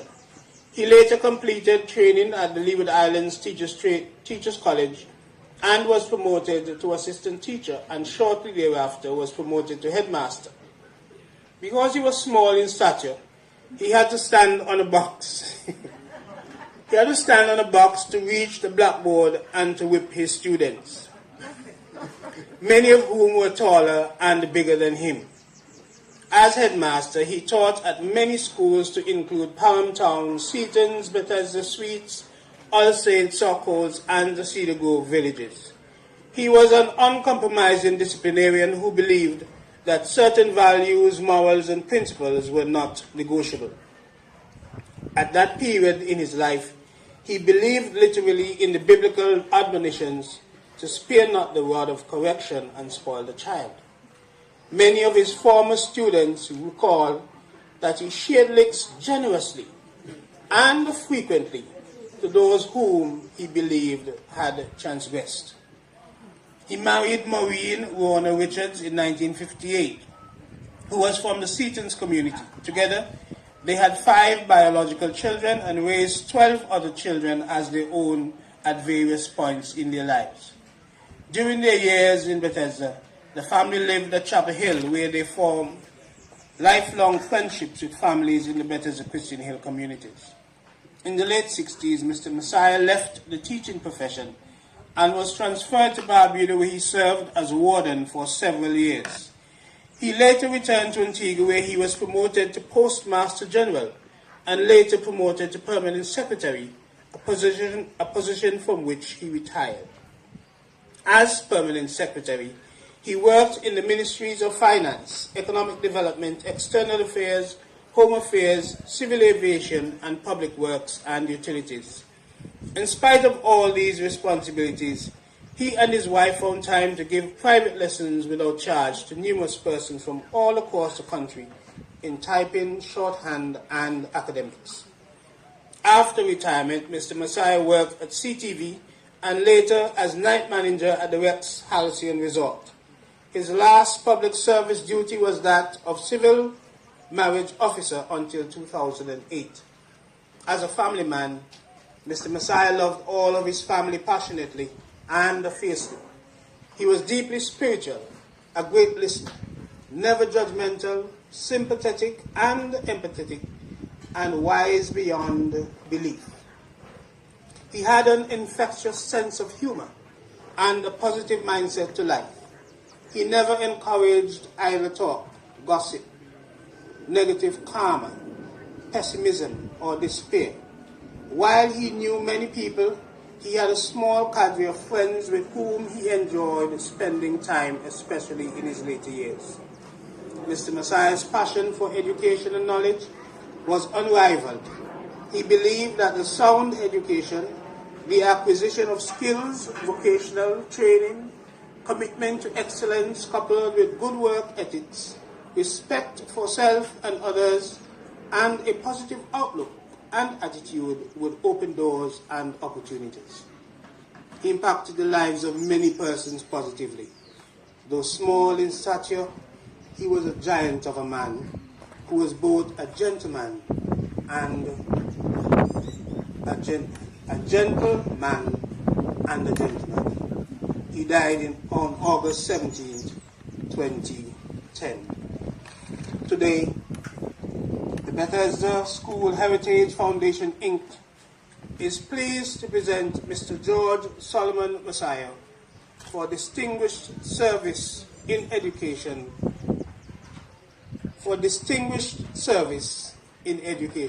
Thank you.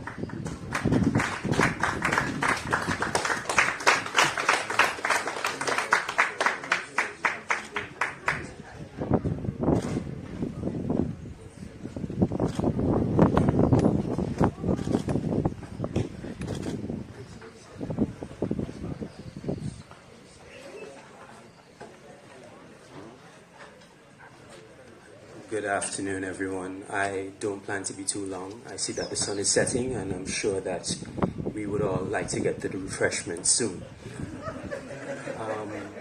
I just want to say thank you to the community on behalf of the Messiah family. My grandfather, although he was born in Sockos, I believe that he regarded Bethesda as his true home, and he regarded many of you as his family. I mean, walking up here, the gentleman said to me, your grandfather give plenty people plenty licks over here now. And I know that he got his practice here because I was a recipient of many blows growing up. I know that he had great love for this community, and he would have received many accolades throughout his life. But I do believe that this would have been the most important award that he would have received, and he would have welcomed it with full arms. So thank you again to the residents and the community group of Bethesda and Christian Hill. Thank you so much.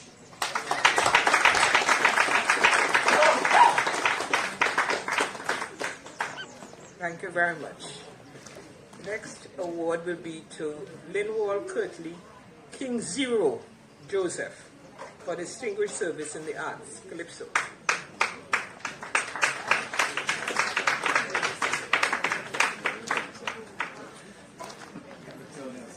Hold it. You have to hold his hand, bring him up.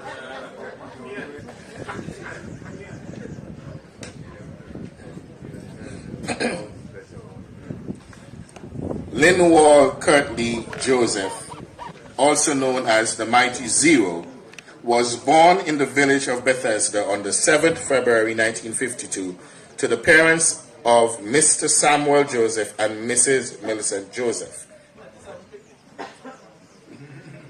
He attended the historic Bethesda Primary School and was a choir boy when he discovered his singing ability and his love for music. Zero started to sing calypso professionally in 1973. He was a prolific song composer, writer, and singer of the calypso art form. His singing ability was beyond measure. Thus, he was regarded as having one of the sweetest and finest voices in calypso throughout the Caribbean, very much comparable to the mighty Baron of Trinidad and Tobago. Zero's first mega hit was a song entitled Horrors on Pan. This masterpiece was the test tune or test piece for Antigua's Panorama in 1976. We should have had these guys play that. Yeah? Hindsight. King Zero won the Independence Calypso crown in 1981 and 1982 respectively. He was the first Independence King. He was a Calypso finalist for the most of his career. Most, I thought it was every year. He failed. Well, he didn't fail. The judges failed him. In 1990, he won the Carnival Calypso Monarch crown for the first time. Throughout the years, King Zero also had a passion for politics. He was aligned with the then ruling Antigua Labour Party. He was branch chairman for several years. In 1991, Linwall Zero Joseph contested a by-election and was elected as a member of parliament representing the people and constituency of St. Philip South, replacing the late minister Honorable Reuben Harris. As a politician, Zero served as a parliamentary secretary in the Ministry of Education during the years 1991 to 1994. Thereafter, he returned to Calypso and won the Carnival Calypso Monarch title for the second time in 2002. King Zero's favorite pastimes outside of Calypso and helping his family were owning and driving fast sports cars and driving very skillfully, as well as building small model houses, along with his political campaigning strategies. He was also an advocate for HIV/AIDS prevention from 1995 to 2004. Our dear brother departed this life on the 8th of March 2004. Long live the memories of Linwall Kirtley King Zero Joseph. A list of some of his greatest hits and most memorable songs were Horrors of Pan 1973, Kneel in Prayer, Speculation, Don't Eat It, Disco Ball, Soca Session, The Letter, Sing That, and AIDS, Protect Yourself in 2002.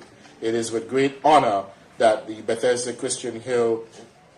School Heritage Foundation, Inc. Presents the Vigo Blake Distinguished Community Service Award for Distinguished Service in the Arts in Calypso to Linwall Kirtley King Zero Joseph. Accepting on his behalf is another king, King Solo.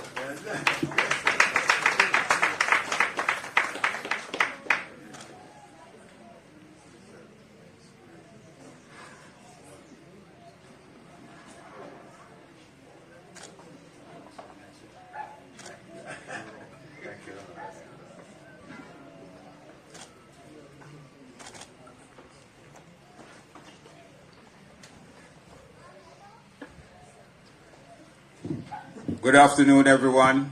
As you know, the mighty Zero was my Calypso brother.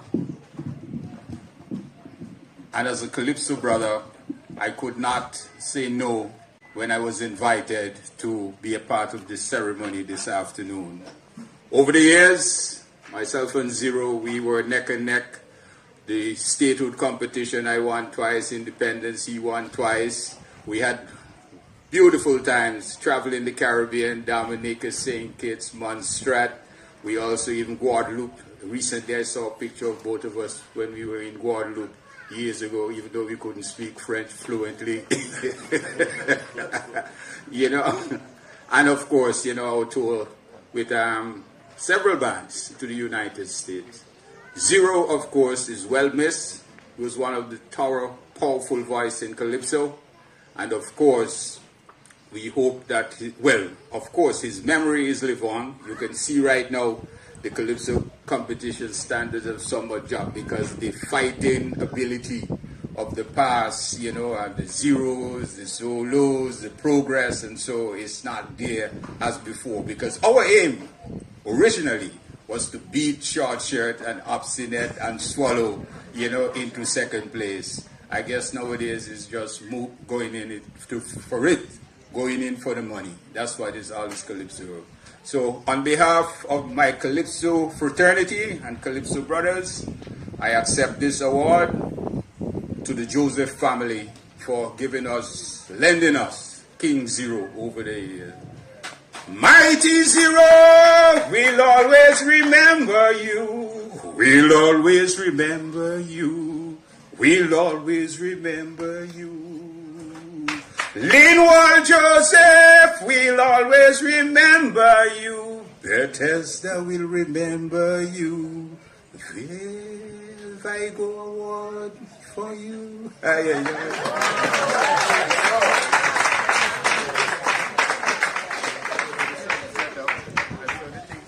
We got a little special one right here. Thank you very much. And the next award is to Arthur George Jingles Goodwin. And his daughter is coming to collect the award on his behalf.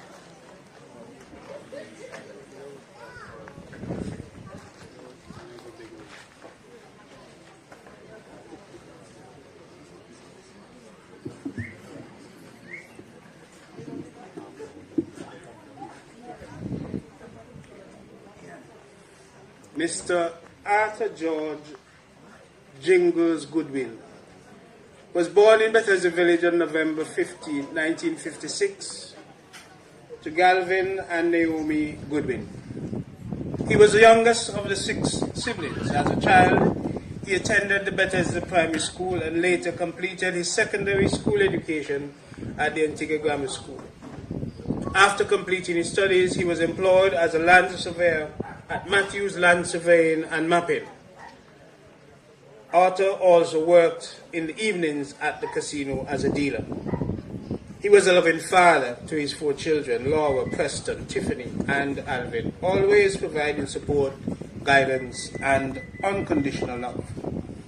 Growing up, Arthur, or as he was affectionately called, Jingles, had a passion for sports.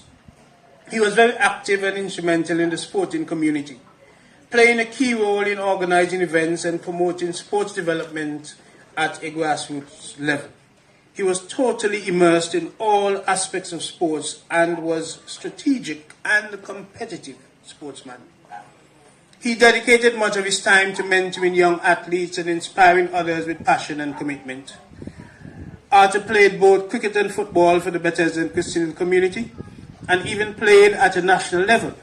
In cricket, he was dubbed a medium-pace bowler, known for his accuracy, strategic deliveries, and the ability to consistently challenge opposing batsmen. Furthermore, he had numerous opportunities to play for other communities, but remained steadfast and committed to the Bethesda and Christian Hill community. He was a community man at heart.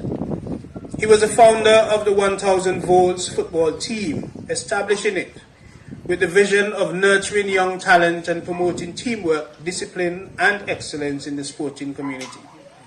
His sports years range from 1977 through 1989, during which he was a fierce, hardcore competitor who always played the games with true sportsmanlike spirit. On account of his legendary commitment to the development of all sports in his community, he earned numerous accolades and left a lasting impact on his teams and broader community. Arthur's untimely death on May 14, 1989, was a profound loss to his family, friends, community, and the entire nation. In the early 90s, on account of his contribution and resounding impact in the sporting community, a decision was made to rename the Bethesda Christian Hill Football League to the Arthur Goodwin Football League, a lasting tribute to his unwavering dedication, leadership, and a passion for the game. 36 years later, his legacy lives on through the lives he touched, the values he instilled, and the enduring impact of his contributions to sports and community development. We lost a great soul whose warmth, wisdom, and unwavering generosity will be remembered and cherished by all who knew him. The Bethesda School Heritage Foundation, Inc. is pleased to present this afternoon the Vigo Blake Distinguished Award for Service in Sports to Arthur George Jingles Goodwin. Receiving on his behalf is Laura, his daughter.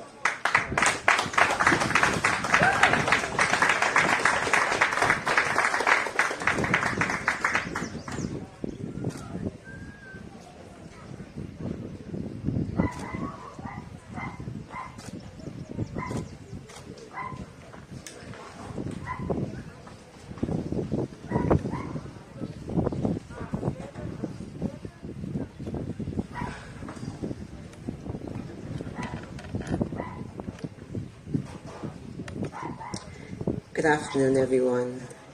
It's a pleasure to be here today on this Vigo Blake Day, which also happens to be the African Liberation Day as well. Before I begin, I would also like to invite both my brother and sister, Tiffany and Alvin, to stand to also share this moment with me as we accept this award. Dr. Preston Goodwin is currently out of the country. However, he sends his regard to the Bethesda Heritage Foundation for this recognition and honor. As we remember the pioneers and those who have contributed to community and development. Ladies and gentlemen, distinguished guests and members of the Bethesda Heritage Foundation, Inc., my siblings and I are honored as we stand before you today to accept this Vigo Blake Day Award on behalf of our late father, author George Jingles Goodwin. We want to express our heartfelt gratitude to the members of the Bethesda Heritage Foundation for recognizing his work and honoring his legacy in this meaningful way. Our dad was a man of passion, purpose, and had a deep commitment to sports and community development. He believed in the power of sports to uplift, unite, and transform lives, whether on the football field, cricket field, or in community meetings. He dedicated himself to mentoring youths, building programs, and fostering opportunities where they were needed most. Personally, for me, I remember my dad as a disciplinarian. Permit me to piggyback on our featured speaker, Mr. Linley Winter, where he mentioned things like good morning and good afternoon are very important. Sir, I couldn't agree with you more, and I share those exact sentiments. Growing up at a very early stage in my life, I remember sleeping by my mother's side of the family in the evening, and in the morning, my aunt and I, that's Auntie Karen, she's here also this afternoon, would walk to the bus stop. Back then, she was employed as a conductor on the school bus, so we would walk to the bus stop. She would allow me to walk up to my father's side of the family, which was not too far from the bus stop. It was within eyesight. And I would get ready for school from there. And every morning, there was this particular lady who would just sit down on the stairs for the post office. And she would be there in her uniform, dressed to go to work. And every morning, she would just tease me. She would say things like, "You look a girl for mom, you're fat. Where have in the bag? Give me somewhere have in the bag there." And, I would find her like every morning, why this lady keep teasing me? And, I was about 5-6 years at the time. And one morning, I decided to pass the street. Didn't acknowledge her. Didn't say anything. Unbeknownst to me, she informed my dad that I passed the street and I didn't say good morning. The disciplinarian that he was, he held my hand and he took me right back in front of her and scolded me. I, to this day, never pass anyone without saying good morning. Believe me when I tell you, that was the last time. He was a no-nonsense person. He didn't tolerate indiscipline. So I say this in retrospect. I am beyond grateful that I was able to have that moment with him, because I can fully appreciate the depth of his wisdom, the strength of his character, and the love he carried for his community, and also for my siblings. To our family, this award is more than just a recognition. It's a celebration of life devoted to service. Though he is no longer with us, 36 years later, his spirit lives on in the lives he's touched and the project he started. We are proud to continue his legacy and to ensure that his vision for a stronger and united community endures. Thank you once again for this incredible honor.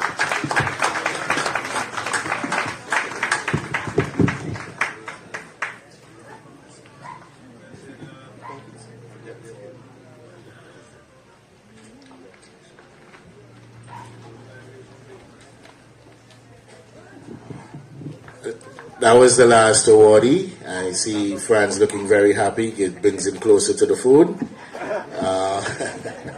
Our distinguished Governor General has to leave to another event. You know, he's one of the hardest working persons in Antigua and Barbuda. Now, let's say hardest working governor. Hardest working persons in Antigua and Barbuda. And I just want to, on behalf of the Bethesda School Heritage Foundation, sir, to thank you. I remember meeting and chatting with you at our centenarian last year, who unfortunately we lost this year, and you had said you would have tried to come last year but for a commitment with SIDS, and true to form, you readily accepted this year. I am inviting you for next year, and we truly appreciate your presence. You have added the class that I know you would to this event, and we are truly grateful. Let us give our Governor General a round of applause. But before he leaves, we're going to have an eyes right. He's going to take a salute from the police. All right? Right there. Yes, you can say. Oh.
Okay, at this time we're going to ask the audience to please stand as the Governor General leaves us. Thank you very much, sir.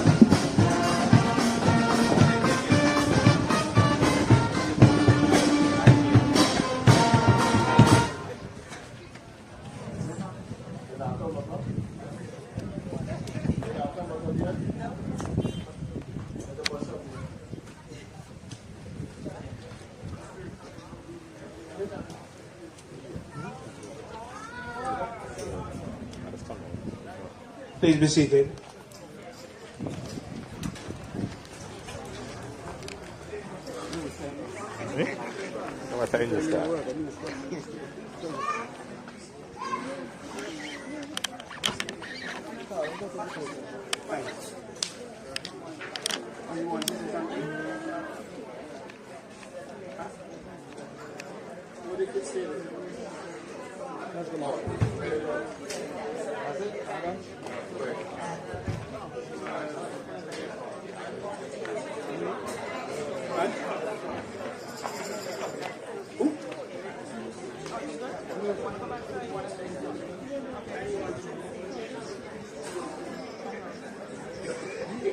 All right, the evening is fast spent, and I will try my best to remember all those persons who would have contributed to this afternoon's proceedings.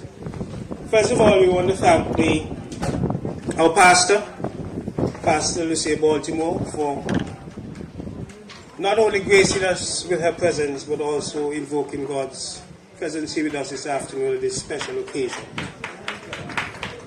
Special thanks to our Governor General, Sir Rodney Williams, for taking time out of his busy schedule for being here this afternoon and sharing in a very special moment with us. To Mr. Linley Winter, thank you, sir, for your words of wisdom, inspiration. Always an educator, once an educator, always an educator. And so you did provide a lot of food for thought this afternoon. As a historian, I'm just marveled the way in which you would have delivered unscripted and you'd have remembered all of those history. I was a history student, but I don't think that I can compare to you, sir. Thank you very much, Mr. Linley Winter. To our indomitable chairman, Mr. Ralph Boyne, Esquire, thank you very much, sir, for your brief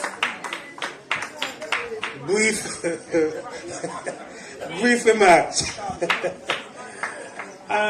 To the honorees who would have accepted all invitations to be part of this award ceremony. Mark you, it would not have been possible without you. It could not have been possible without you, and we so want to thank you for accepting the nominations and also showing up this afternoon to receive your awards. We want to certainly express gratitude to the Methodist Church, the Methodist congregation here in Bethesda, and Pastor Reverend John T. Morose, and the other members of the Bethesda Methodist Church for allowing us to use not only the church grounds but also the facilities of the church every year as we go through this proceedings. Thank you very much. Novella, please take back our gratitude to Reverend John T. Morose. He actually would have liked to be here, but he also had another engagement this afternoon. We started at 4 o'clock. So he did send his apologies. We want to thank the police band, of course, a very stable, very present staple at our Vigo Blake Award ceremony, and also to the Rising Stars for their sweet, melodious music that they provide for us. The Ethiopia-Africa Black International Congress, they provided some drum beats for us this afternoon, and I'm telling you, if they had continued a while longer, then it simply means that my heartbeat and that jump beat would synchronize, and then the session would start. I'm glad that they stopped.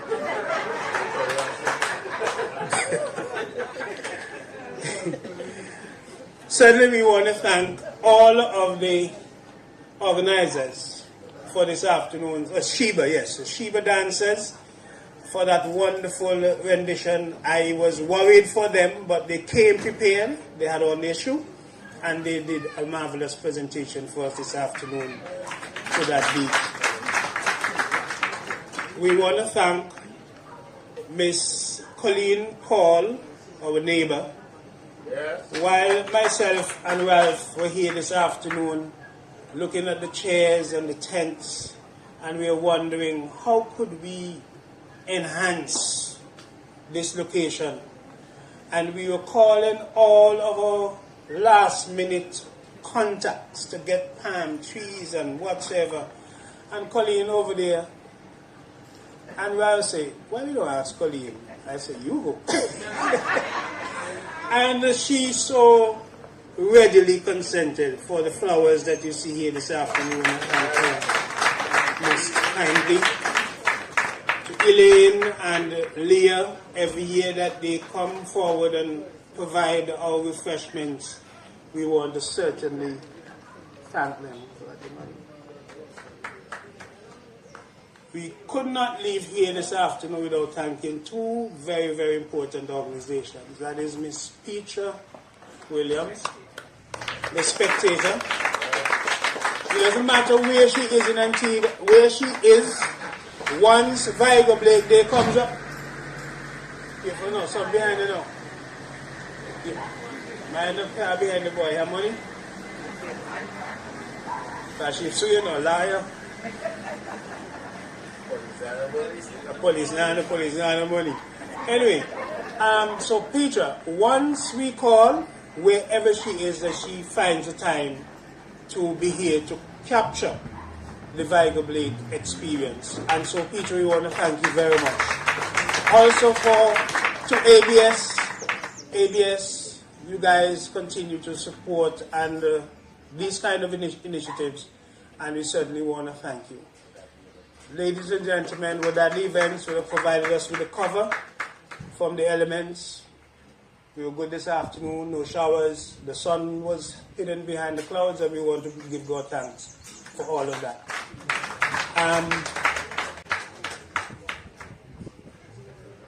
Just want to say to us that the clarion call from the Bethesda School Heritage Foundation, Inc. is for Vigo Blake Day to be made a public holiday and for Vigo Blake to be recognized as a national hero. And so you join us with all of our endeavors. Join us. And they always say that 15,000 Frenchmen cannot be wrong. So the more of us go out there and support the initiative of the Bethesda School Heritage Foundation, Inc., is the more likely that we will get some hearing and probably some acknowledgement for what we are doing. So it will be nice this afternoon if, once I finish, that we allow the awardees to first receive their refreshments and then all of us can follow thereafter.